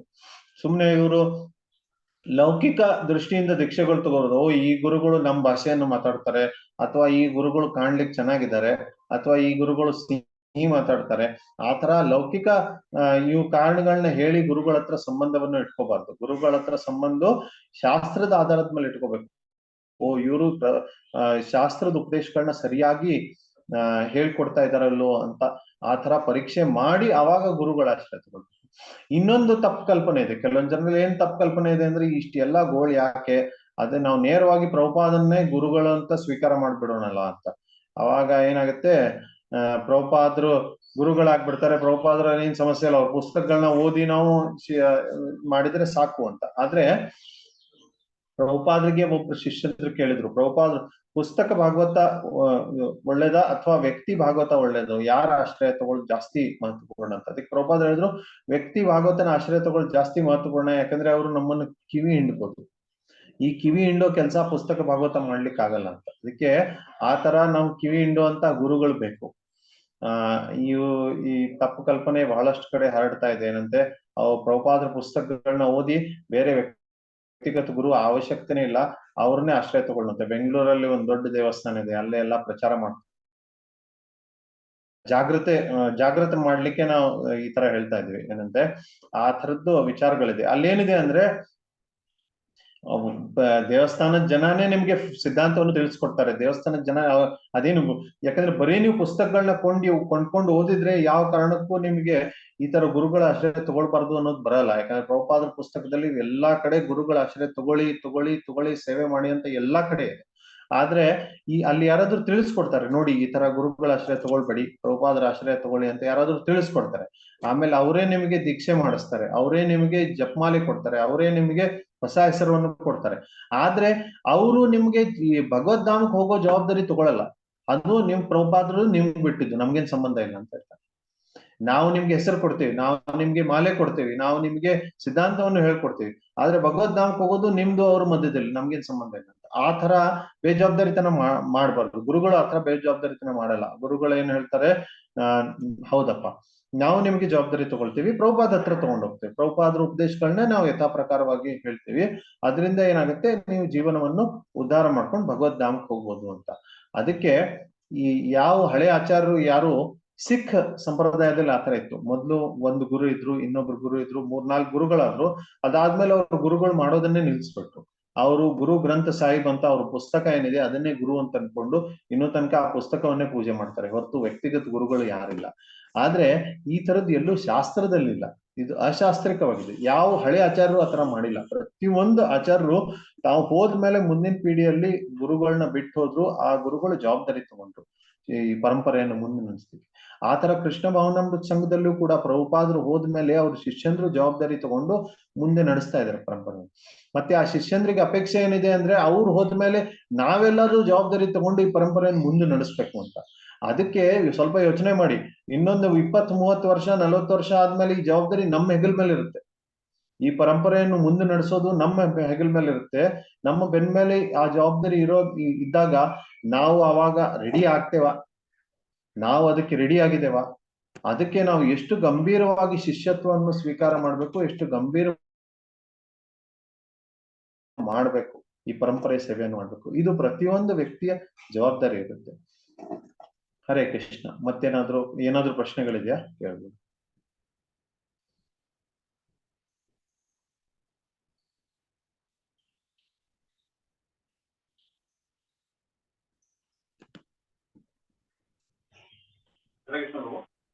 ಹಾ ಪ್ರಭು, ಹೇಳಿ.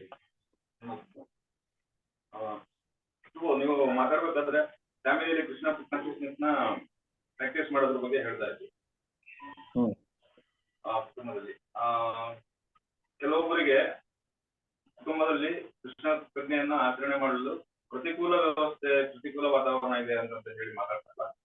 ಫ್ಯಾಮಿಲಿ ಅರ್ಥ ಮಾಡ್ಕೊಳ್ತಿಲ್ಲ, ನಾವು ಹೇಳೋದು ಪಾಯಿಂಟ್ಸ್ ಅವರಿಗೆ ಕನೆಕ್ಟ್ ಆಗ್ತಾ ಇಲ್ಲ. ಅವ್ರದೇ ಆದಂತಹ ದೇವಿ ಗ್ರಾಮ ದೇವತೆಗಳ ಆರಾಧನೆ ಅವರಿಗೆ ಹೆಚ್ಚಾಗಿರುತ್ತೆ. ಈ ತರದೇ ಅವರು ಕೆಲವೊಂದು ಸಮಸ್ಯೆಗಳನ್ನ ಫೇಸ್ ಮಾಡ್ತಾ ಇರ್ತಾರಲ್ಲ, ಅವ್ರಿಗೆ ಏನ್ ಹೇಳೋದು ಈ ವಿಷಯದ ಬಗ್ಗೆ ಸ್ವಲ್ಪ ಬಿಡ್ತೀವಿ.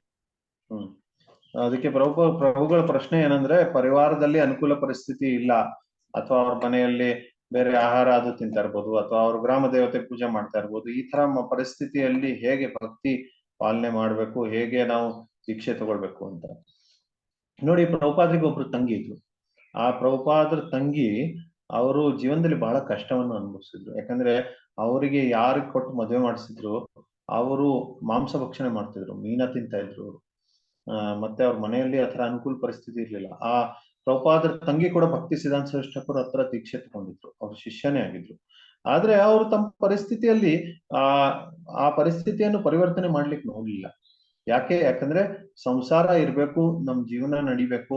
ನಾವು ಈ ಇವತ್ತಿನ ಕಾಲದಲ್ಲಿ ಏನಾಗ್ತದೆ, ಸಾಕಷ್ಟು ಜನ ಆಧುನಿಕ ಸಮಾಜದಲ್ಲಿ ಗಂಡ ಹೆಂಡತಿ ಹೊಂದ್ಕೊಳ್ಳಿಲ್ಲ ಅಂದ್ರೆ ಡಿವೋರ್ಸ್ ಮಾಡ್ಬಿಡ್ತಾರೆ. ಆದ್ರೆ ಆಗಿನ ಕಾಲದಲ್ಲಿ ಆತರ ಇರ್ಲಿಲ್ಲ. ಅವ್ರು ಏನ್ ಮಾಡಿದ್ರು ಅಂದ್ರೆ ವಿನಯಪೂರ್ಣ ಭಾವದಿಂದ ಅವರು ಗಂಡ ಏನ್ ಅಪೇಕ್ಷೆ ಮಾಡ್ತಾರೆ ಅದನ್ನ ಅವ್ರಿಗೆ ಮಾಡ್ಕೊಡ್ತಾ ಇದ್ರು. ಆದ್ರೆ ತಾವು ವ್ಯಕ್ತಿಗತವಾಗಿ ನಿಯಮಗಳನ್ನ ಪಾಲನೆ ಮಾಡ್ತಾ ಇದ್ರು. ಅದಕ್ಕೆ ಆ ತರ ಮೊದ್ಲು ನಮ್ಮಲ್ಲಿ ದೃಢ ಸಂಕಲ್ಪ ಇರ್ಬೇಕು, ನಾವು ಗುರುಗಳ ಆಜ್ಞಾನುಸಾರವಾಗಿ ನಾವಾದ್ರೂ ನಿಯಮಗಳನ್ನ ಪಾಲನೆ ಮಾಡ್ತೀವಿ ಅಂತ ಅನ್ನುವಂಥ ದೃಢ ಸಂಕಲ್ಪ ಇದ್ದು, ಆಮೇಲೆ ನಾವು ಕಾಲಕ್ರಮೇಣ ಎಷ್ಟಾಗುತ್ತೆ ಅಷ್ಟು ಅವ್ರಿಗೆ ಅವಾಗ ಒಂದ್ ಸ್ವಲ್ಪ ಹೇಳ್ಬೇಕು. ನಮ್ ಕೈಯಿಂದ ಎಷ್ಟಾಗುತ್ತೆ ಅಷ್ಟು ಮಾಡ್ಬೇಕು. ಯಾಕಂದ್ರೆ ಈ ಪರಿಸ್ಥಿತಿ ಕೂಡ ನಮ್ ಕರ್ಮದಿಂದನೇ ಬರುತ್ತೆ. ಹೋದ ಜನ್ಮದಲ್ಲಿ ಯಾವುದೋ ಒಂದು ಭಕ್ತರಿಗೆ ನಾವು ಕಷ್ಟ ಕೊಟ್ಟಿರ್ತೀವಿ, ಅದಕ್ಕೆ ಆ ತರ ಕುಲದಲ್ಲಿ ನಮಗೆ ಹುಟ್ಟಿಸಿ ಆ ತರ ಪರಿಸ್ಥಿತಿ ನಮ್ಮ ಜೀವನದಲ್ಲಿ ಬಂದಿರುತ್ತೆ. ಇದು ಒಂದು. ಇನ್ನೊಂದೇನಂದ್ರೆ, ಈಗ ವಿಶೇಷವಾಗಿ ಮನೆಯಲ್ಲಿ ಕುಲದೇವತೆ ಗ್ರಾಮ ದೇವತೆ ಪೂಜೆ ನಡೀತಾ ಇರುತ್ತೆ. ಅವ್ರ ಆಶೀರ್ವಾದ ತಗೊಳ್ಳೋದೇನ್ ತಪ್ಪಿಲ್ಲ, ಅವ್ರ ಆಶೀರ್ವಾದವನ್ನು ತಗೋಬಹುದು. ನಮ್ಮ ಕೃಷ್ಣ ಭಕ್ತಿಗೆ ಅನುಕೂಲ ಮಾಡ್ಲಿಕ್ಕೆ ಸಹಾಯತೆ ಮಾಡಿ ಅಂತ ಅವ್ರ ಆಶೀರ್ವಾದವನ್ನು ತಗೊಳ್ಬಹುದು.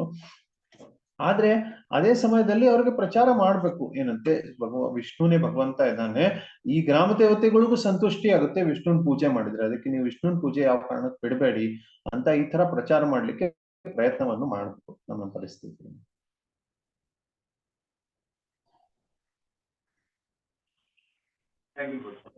ಪ್ರಭುಪಾದ ತಂಗಿಯಿಂದ ಕಲಿಬಹುದು, ತುಂಬಾ ಚೆನ್ನಾಗಿ. ಹರೇ ಕೃಷ್ಣ ಪ್ರಭುಜಿ. ಅಂದ್ರೆ ನಾವ್ ಈಗ ಮನೇಲಿ ಏನ್ ಪೂಜೆ ಮಾಡ್ತಾ ಇರ್ತೀವೋ ಅದ್ರ ಜೊತೆಗೆ ಇದನ್ನು ಕೃಷ್ಣ ಭಕ್ತಿನೂ ಪೂಜೆ ಮಾಡ್ತಾ ಹೋದ್ರೆ ಅದು ಸರಿ ಅಲ್ವಾ ಪ್ರಭುಜಿ? ಅದನ್ನ ಬಿಟ್ಟು ಅದನ್ನ ಮಾಡಕ್ ಆಗೋದಿಲ್ಲ. ನಾವು ಮುಂಚೆಯಿಂದ ಮಾಡ್ಕೊಂಡ್ ಬಂದಿರ್ತೀವಿ, ಅದನ್ನ ಬಿಡಕ್ಕೆ ನಮಗ್ ಮನ್ಸು ಬರೋದಿಲ್ಲ. ನೀವು ಅದನ್ನ ಸುಧಾರಿಸ್ಬೇಕು. ನಿಮ್ಮ ಪೂಜೆ ವಿಧಿಯನ್ನ ಇನ್ನೂ ಚೆನ್ನಾಗಿ ಮಾಡ್ಬೇಕು. ಇನ್ನೂ ಚೆನ್ನಾಗಿ ಮಾಡ್ಬೇಕಂದ್ರೆ ಏನು, ನೀವು ತತ್ವವನ್ನು ಅರ್ಥ ಮಾಡ್ಕೋಬೇಕು. ತತ್ವ ಅಂದ್ರೆ ಹರಿ ಸರ್ವೋತ್ತಮ, ವಿಷ್ಣುನೇ ಸರ್ವೋತ್ತಮ ಅನ್ನೋ ತತ್ವವನ್ನು ಅರ್ಥ ಮಾಡ್ಕೊಂಡು ಕೃಷ್ಣನಿಗೆ ಎಲ್ಲಕ್ಕಿಂತ ಮುಂಚೆ ಪೂಜೆ ಮಾಡ್ಬೇಕು, ವಿಷ್ಣುವಿಗೆ ಪೂಜೆ ಮಾಡ್ಬೇಕು. ವಿಷ್ಣುವಿಗೆ ಪೂಜೆ ಮಾಡೋದನ್ನ ಬಹಳ ಮುಖ್ಯ. ಅದ್ರ ಜೊತೆಗೆ ಸದ್ಯಕ್ಕೆ ನಿಮ್ ಮನೆ ಪದ್ಧತಿಗಳನ್ನ ಮಾಡ್ತಾ ಇರಿ. ಯಾಕಂದ್ರೆ ಒಂದೇ ಸತ್ತೆ ಮನೆ ವಾತಾವರಣ ಡಿಸ್ಟರ್ಬ್ ಮಾಡಬಾರ್ದು. ಯಾಕಂದ್ರೆ ಆ ಸಂಸ್ಕೃತಿ 106 ವರ್ಷದಿಂದ ಗಟ್ಟಿಯಾಗಿ ಹಿಡ್ಕೊಂಡ್ ಬಂದಿದೆ. ಆದ್ರೆ ಅವ್ರಿಗೆ ಪ್ರಾರ್ಥನೆ ಮಾಡ್ಬೇಕು, ಆ ದೇವತೆಗಳಿಗೆ ಪ್ರಾರ್ಥನೆ ಮಾಡ್ಬೇಕು, ಈ ನಿಜವಾದ ತತ್ವವನ್ನು ಎಲ್ಲರಿಗೂ ಅರ್ಥ ಮಾಡ್ಕೊಳ್ಳುವಂತ ಪರಿಸ್ಥಿತಿ ತಂದಿಡಿ ಅಂತ ಅವ್ರ ಆಶೀರ್ವಾದ ಮಾಡ್ತಾರೆ. ಕೃಷ್ಣ ಭಕ್ತಿ ಎಲ್ಲರೂ ತೊಡಗ್ಲಿ ಕೃಷ್ಣ ಭಕ್ತಿಯಲ್ಲಿ, ಆ ತರ ಬುದ್ಧಿ ಎಲ್ಲರಿಗೂ ಕೊಡಿ ಅಂತ ಆ ತರ ಅವ್ರಿಗೆ ಬೇಡ್ಕೋಬೇಕು. ಅವಾಗ ಅವರೇ ಆಶೀರ್ವಾದ ಮಾಡಿ ಆ ತರ ಅವರು ಪರಿಸ್ಥಿತಿಯನ್ನು ನಿರ್ಮಾಣ ಮಾಡ್ತಾರೆ ಮನೆ ಅನುಕೂಲವಾಗಿ. ಯಾಕಂದ್ರೆ ಅವರು ಕೃಷ್ಣನ್ ಭಕ್ತರು, ಅವ್ರದ್ದು ಆಸೆ ಇರುತ್ತೆ. ಹಾಗೆ ಹೇಳ್ಬೇಕಂದ್ರೆ ನೀವು ಕೃಷ್ಣನ್ ಮಹಾಪ್ರಸಾದವನ್ನು ಬೇರೆ ಎಲ್ಲ ದೇವತೆಗಳಿಗೆ ಕೊಟ್ರೆ ಅವ್ರು ಇನ್ನೂ ಅಧಿಕ ಸಂತುಷ್ಟವಾಗ್ತಾರೆ. ಇವಾಗ ಏನಿದೆ ಆಧುನಿಕ ಕಾಲದಲ್ಲಿ ಹಳೆ ಪರಂಪರೆ ಇಲ್ಲ, ಈ ತರ ಸಾಯಿಬಾಬಾ ಇವ್ರ ಪೂಜೆ ನಡೀತಾ ಇದೆ, ಅದು ಅನಧಿಕೃತ, ಸ್ಪಷ್ಟವಾಗಿ ಅನಧಿಕೃತ. ಯಾಕಂದ್ರೆ ಅವರೆಲ್ಲರೂ ದೇವರಂತೂ ಅಲ್ಲ, ಅವರು ದೇವತೆಗಳು ಕೂಡ ಅಲ್ಲ, ಅವರು ಸಾಮಾನ್ಯ ವ್ಯಕ್ತಿಗಳು. ಅವರು ಗುರುಗಳ ಸ್ಥಾನದಲ್ಲಿ ಇದ್ರೂ ಸಹ ಭೌತಿಕವಾದವನ್ನು ಪ್ರತಿಪಾದನೆ ಮಾಡಿದ್ದಾರೆ. ಅದಕ್ಕೆ ಇದು ಹೊಸ ಪದ್ಧತಿ ಇದೆ, ಇವನ್ನೆಲ್ಲ ನಿಲ್ಸ್ಬೇಕು. ಅಂದ್ರೆ ನಮ್ ಹಿಂದೆಯಿಂದ ಈಗ ನಮ್ಮ ಮನೇಲಿ ಶೈವ ಸಂಪ್ರದಾಯ ಅಂದ್ರೆ ನಾವು ಈಶ್ವರನ್ ಪೂಜೆ ಮಾಡ್ತೀವಿ, ಅದು ಮಾಡ್ತಾನೆ ಕೃಷ್ಣನ್ ಪೂಜೆ ಮಾಡೋದ್ರಿಂದ ಏನು ತಪ್ಪಿಲ್ಲ ಅಲ್ವಾ ಪ್ರಭುಜಿ? ಕೃಷ್ಣನ ಪೂಜೆ ಮಾಡಿ ಆ ಮಹಾಪ್ರಸಾದವನ್ನು ಅವರಿಗೆ ಕೊಟ್ಟು ಆರಂಭದಲ್ಲಿ ಅವ್ರಿಗೆ ಪ್ರಾರ್ಥನೆ ಮಾಡ್ಬೇಕು. ಏನಂತೆ, ನಮ್ಮ ಭಕ್ತಿಯಲ್ಲಿ ಅನುಕೂಲ ಮಾಡ್ಕೊಡಿ, ನಮ್ಮ ಮನೆಯವರಿಗೆ ನಿಜವಾದ ವಿಷ್ಣು ತತ್ವವನ್ನು ಹೇಳ್ಕೊಡಿ ಅಂತ. ರುದ್ರಗೀತ ಭಾಗವತದಲ್ಲಿ ಬರುತ್ತೆ, ಇದ್ರದ್ದು 4ನೇ ಸ್ಕಂದದಲ್ಲಿ. ಆ ರುದ್ರಗೀತೆಯನ್ನು ಎಲ್ಲರಿಗೂ ಓದ್ಲಿಕ್ಕೆ ಹೇಳ್ಬೋದು, ಹೇಗೆ ಪ್ರಚೇತರಿಗೆ ರುದ್ರರು ಉಪದೇಶವನ್ನು ಕೊಟ್ಟಿದ್ರು. ಮತ್ತೆ ಶಿಷ್ಯ, ಈಗ ನಾವು ಈಗ ಕಲಿತಾ ಇರ್ತೀವಿ, ನೀವು ನಮ್ಮನ್ನ ಪ್ರಚಾರ ಮಾಡಿ ಅಂತೀರಾ, ಆದ್ರೆ ನಮಗೆ ನಿಮ್ಮಷ್ಟು ಜ್ಞಾನ ಇರೋದಿಲ್ಲ ಪ್ರಭು. ಇಲ್ಲ, ನಮ್ಗೆ ನಿಮ್ಮಷ್ಟು ಜ್ಞಾನ ಇಲ್ಲ. ಅಂದ್ರೆ ಯಾವುದೇ ವಿಷಯ ಹೇಳ್ಬೇಕಾದ್ರೂ ನೀವು ಸಮಾಧಾನದಿಂದ ಹೇಳ್ತೀರಾ, ನಮ್ಗೆ ಒಂದ್ಸತಿ ಮರ್ತೋಗುತ್ತೆ, ಇಲ್ಲ ಏನೋ ಒಂದಿದ್ರಲ್ಲಿ ನಮ್ಮ ಮನಸ್ಥಿತಿ ಹೆಂಗಿರುತ್ತೋ ಆತರ ವಿಷಯ ನೆನಪಾಗುತ್ತೆ, ಅದನ್ನ ಆತರ ಇದ್ ಮಾಡ್ತೀವಿ. ಅದು ತಪ್ಪೋ ಸರಿನೋ ಪ್ರಭುಜಿ? ನೋಡಿ ಮಾತಾಜಿ, ಒಂದ್ ಅರ್ಥ ಮಾಡ್ಕೋಬೇಕು, ನಾವು ನಮ್ಮ ಪ್ರಚಾರ ಕಾರ್ಯದಲ್ಲಿ ಕೃಷ್ಣ ದೇವೋತ್ತಮ ಪರಮ ಪುರುಷ ಅನ್ನೋ ಸಿದ್ಧಾಂತವನ್ನು ಕಡಿಮೆ ಮಾಡಬಾರ್ದು. ಆ ಕಡಿಮೆ ಮಾಡಬಾರ್ದು. ಅದಕ್ಕೆ ಎಷ್ಟು ನಮ್ ಜ್ಞಾನ ಇದೆ ಅದನ್ನ ಹೇಳ್ತಾ ಇರ್ಬೇಕು. ಈಗ ಬಹಳಷ್ಟು ವಿಷಯಗಳು ನಮ್ಗೆ ಗೊತ್ತಿರಲ್ಲ, ಅದನ್ನ ಮತ್ತೆ ಪ್ರಭುಪಾದರ ಪುಸ್ತಕಗಳನ್ನ ಅಧ್ಯಯನ ಮಾಡಿ ಹೇಳ್ಬೋದು. ಆದ್ರೆ ಜನರಿಗೆ ಕೃಷ್ಣನ್ ಬಗ್ಗೆ ಹೇಳೋದನ್ನ ನಿಲ್ಸ್ಬಾರ್ದು ಯಾವತ್ತರ ಪರಿಸ್ಥಿತಿಯಲ್ಲಿ. ನಾವು ಎಷ್ಟು ಕೇಳಿರ್ತೀವಿ, ಎಷ್ಟು ಓದಿರ್ತೀವಿ ಅಷ್ಟಂತೂ ಹೇಳಲೇಬೇಕು. ನನ್ಗೆ ಗೊತ್ತಾಗ್ಲಿಲ್ಲ, ಸರಿ ನಮ್ ಗುರುಗಳಿದ್ದಾರೆ ಅಥವಾ ನಮ್ ಶಾಸ್ತ್ರ ಇದೆ, ನಾನು ಓದ್ಕೊಂಡ್ ಬಂದ್ ಹೇಳ್ತೀನಿ ಅಂತ ಹೇಳೋದ್ರಲ್ಲಿ ಏನ್ ತಪ್ಪಿಲ್ಲ. ಆದ್ರೆ ಕೃಷ್ಣ ಭಕ್ತಿ ಪ್ರಚಾರ ಮಾಡೋದನ್ನ ನಿಲ್ಸ್ಬಾರ್ದು. ಕೃಷ್ಣನ್ ಬಗ್ಗೆ ಹೇಳ್ತಾ ಇರ್ತೀವಿ, ಅಂದ್ರೆ ನಮ್ಗೆ ಯಥಾಮತಿ ಇದು ಅಂತಿರಲ್ಲ. ನಮ್ದು ನಮ್ದ ನಾಲೆಡ್ಜ್ ಇಷ್ಟೇ ಇರುತ್ತೆ, ಇಷ್ಟೇ ಮಾತ್ರ ತಿಳ್ಕೊಳಕ್ ನಮ್ ಶಕ್ತಿ ಇರುತ್ತೆ. ಅದಕ್ಕಿಂತ ಮೇಲಿರೋದನ್ನ ನಮ್ಗೆ ಅರ್ಥ ಮಾಡ್ಕೊಳ್ಳೋ ಶಕ್ತಿ ಇರಲ್ಲ. ಅದನ್ನ ಅವ್ರಿಗೆ ಹೇಳೋದಕ್ಕೂ ಆಗೋದಿಲ್ಲ ಅಂತ ವಿಷಯಗಳನ್ನ. ಹೌದು, ಆಮೇಲೆ ಕೇಳ್ಬೋದು, ಆಮೇಲೆ ಕೇಳಿ ಅಷ್ಟು ಮೀರಿ ಕಷ್ಟ ಆಗ್ತಿದ್ರೆ ಅವ್ರಿಗೆ ಗುರುಗಳ ಹತ್ರ ಸಂಪರ್ಕ ಮಾಡಿಸ್ಬೋದು. ಇವರು ವರಿಷ್ಠ ಭಕ್ತರಿದ್ದಾರೆ, ಅವ್ರು ಮಾರ್ಗದರ್ಶನ ಕೊಡ್ತಾರೆ. ಹರೇ ಕೃಷ್ಣ ಪ್ರಭುಜಿ, ಧನ್ಯವಾದ ಪ್ರಭುಜಿ. ರಮೇಶ್ ಪ್ರಭು ಏನೋ ಪ್ರಶ್ನೆ ಕೇಳ್ತಾ ಇದ್ರು.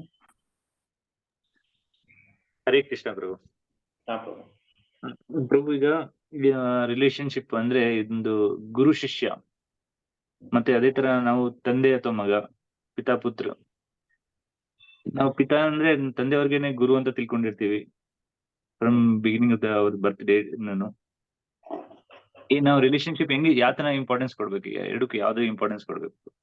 ಒಳ್ಳೆ ಪ್ರಶ್ನೆ. ನೋಡಿ, ಒಬ್ಬ ವ್ಯಕ್ತಿಗೆ ಗುರುಗಳಿಲ್ಲ ಅಂದ್ರೆ ಜೀವನ ಇಲ್ಲ. ಪ್ರತಿಯೊಂದು ಸ್ತರದಲ್ಲಿ ಗುರು ಇದ್ದೇ ಇರ್ತಾರೆ. ಫಸ್ಟ್ ಹುಟ್ಟಿದ ತಕ್ಷಣ ಮೊದ್ಲೇ ಗುರು ಅಂದ್ರೆ ತಾಯಿ. ಅವಳು ತಿನ್ನೋದ್ ಹೇಗ್ ಕಳ್ಸಿಕೊಡ್ತಾಳೆ, ಬಟ್ಟೆ ಹಾಕೋದ್ ಹೇಗ್ ಕಳ್ಸಿಕೊಡ್ತಾಳೆ, ಸ್ನಾನ ಮಾಡೋದ್ ಹೇಗ್ ಕಳ್ಸಿಕೊಡ್ತಾಳೆ, ಪ್ರತಿಯೊಂದು ಮೊದ್ಲೇ ವಿಷಯಗಳನ್ನ ಹೇಳ್ಕೊಡೋದ್ ತಾಯಿನೇ. ಅದಕ್ಕೆ ತಾಯಿ ಮೊದ್ಲೇ ಗುರು. ಅದಾದ್ಮೇಲೆ 2ನೇ ಗುರು ತಂದೆ.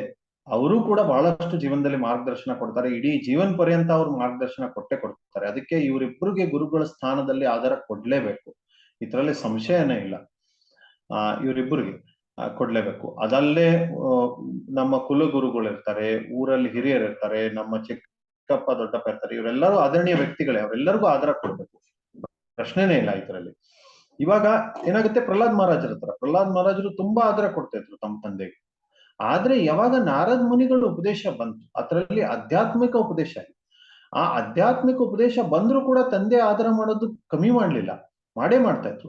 ಆದ್ರೆ ತಮ್ಮ ವಿವೇಕದಿಂದ ಈ ಉಪದೇಶಗಳು ಜಾಸ್ತಿ ಮಹತ್ವಪೂರ್ಣವಾಗಿದೆ. ಯಾಕಂದ್ರೆ ಇದು ನಮ್ಮ ಭಗವಂತನ ಹತ್ರ ತಗೊಂಡೋಗ್ತಾ ಇದೆ, ಇದರಿಂದ ನನಗೂ ಲಾಭ ಆಗುತ್ತೆ, ನಮ್ಮ ತಂದೆ ತಾಯಂದ್ರಿಗೂ ಲಾಭ ಆಗುತ್ತೆ. ಅದಕ್ಕೆ ಈ ಗುರುಗಳ ಉಪದೇಶ, ವೈಷ್ಣವ ಗುರು ಉಪದೇಶ ಜಾಸ್ತಿ ಮಹತ್ವಪೂರ್ಣವಾಗಿದೆ ಅನ್ನೋದನ್ನ ಅವ್ರು ತಿಳ್ಕೊಂಡು ಆ ಪ್ರಕಾರ ಆದೇಶಗಳನ್ನ ಪಾಲನೆ ಮಾಡಿದ್ರು. ಅದಕ್ಕೆ ಕೃಷ್ಣ ಭಕ್ತಿಗೆ ಯಾವ್ದು ಅಧಿಕ ಅನುಕೂಲವಾಗಿದೆ ಅದನ್ನ ಸ್ವೀಕಾರ ಮಾಡ್ಬೇಕು, ಕೃಷ್ಣ ಭಕ್ತಿಗೆ ಯಾವ್ದು ಅನುಕೂಲ ಇಲ್ಲ ಅದನ್ನ ಸ್ವೀಕಾರ ಮಾಡಬಾರ್ದು. ಈ ವಿವೇಕ ಪ್ರತಿಯೊಬ್ಬ ವ್ಯಕ್ತಿ ಬೆಳೆಸ್ಕೋಬೇಕು. ಆದ್ರೆ ರೆಸ್ಪೆಕ್ಟ್ ಮಾಡೋದು ಕಡಿಮೆ ಮಾಡಬಾರ್ದು, ನಾವು ಅಷ್ಟೇ ಆದರ ಸನ್ಮಾನ ಕೊಡ್ಲೇಬೇಕು ನಮ್ಮ ಹಿರಿಯರು. ಧನ್ಯವಾದ.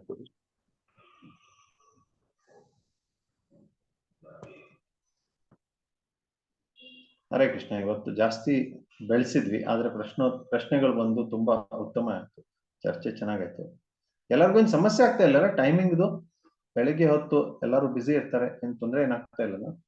ಹೇಳ್ಬೋದು ಏನತ್ರ ಆಗ್ತಾ ಇಲ್ಲ? ಸ್ವಲ್ಪ ಮುಂಚೆ ಮುಗಿಸಿದ್ರೆ ಚೆನ್ನಾಗಿರುತ್ತೆ ಪ್ರಭುಜಿ. ಈಗ ನಮ್ಗೆ ಅಡ್ಗೆ ಮನೆ ಕೆಲ್ಸದ ಕಡೆಗೂ ಇದನ್ನು ನೋಡ್ಕೊಂಡು ಮಾಡೋಣ. ಯಾವ ಕಾರಣಕ್ಕೂ 7 ಗಂಟೆಗೆ ಮುಗಿಸೋಣ, ಆಯ್ತಾ? 7 ಗಂಟೆ ಯಾವ ಕಾರಣಕ್ಕೂ ಮುಗಿಸೋಣ. ಆಮೇಲೆ ಎಲ್ಲರಿಗೂ ಸ್ವಾತಂತ್ರ್ಯ ಇರುತ್ತೆ. 7 ಗಂಟೆಯಿಂದ ಏನೋ ಒಂದ್ ಸ್ವಲ್ಪ ಬೆಳೀತಾ ಇದ್ರು ಕೂಡ ನೀವು ಬಿಟ್ಟು ಹೋಗ್ಬೋದು, ಏನ್ ತೊಂದ್ರೆ ಇಲ್ಲ. ಒಂದು 40 ನಿಮಿಷ ಕ್ಲಾಸ್ ಮಾಡೋಣ ಅಂತ ಅಷ್ಟೇ. ಸರಿ ಪ್ರಭು. ಒಂದು 5 ಮಿನಿಟ್ಸ್ ಮುಂಚೆ ನೀವು ಸ್ಟಾಪ್ ಆದ್ರೆ ಕ್ವಶನ್ ಆನ್ಸರ್ಸ್ಗೆ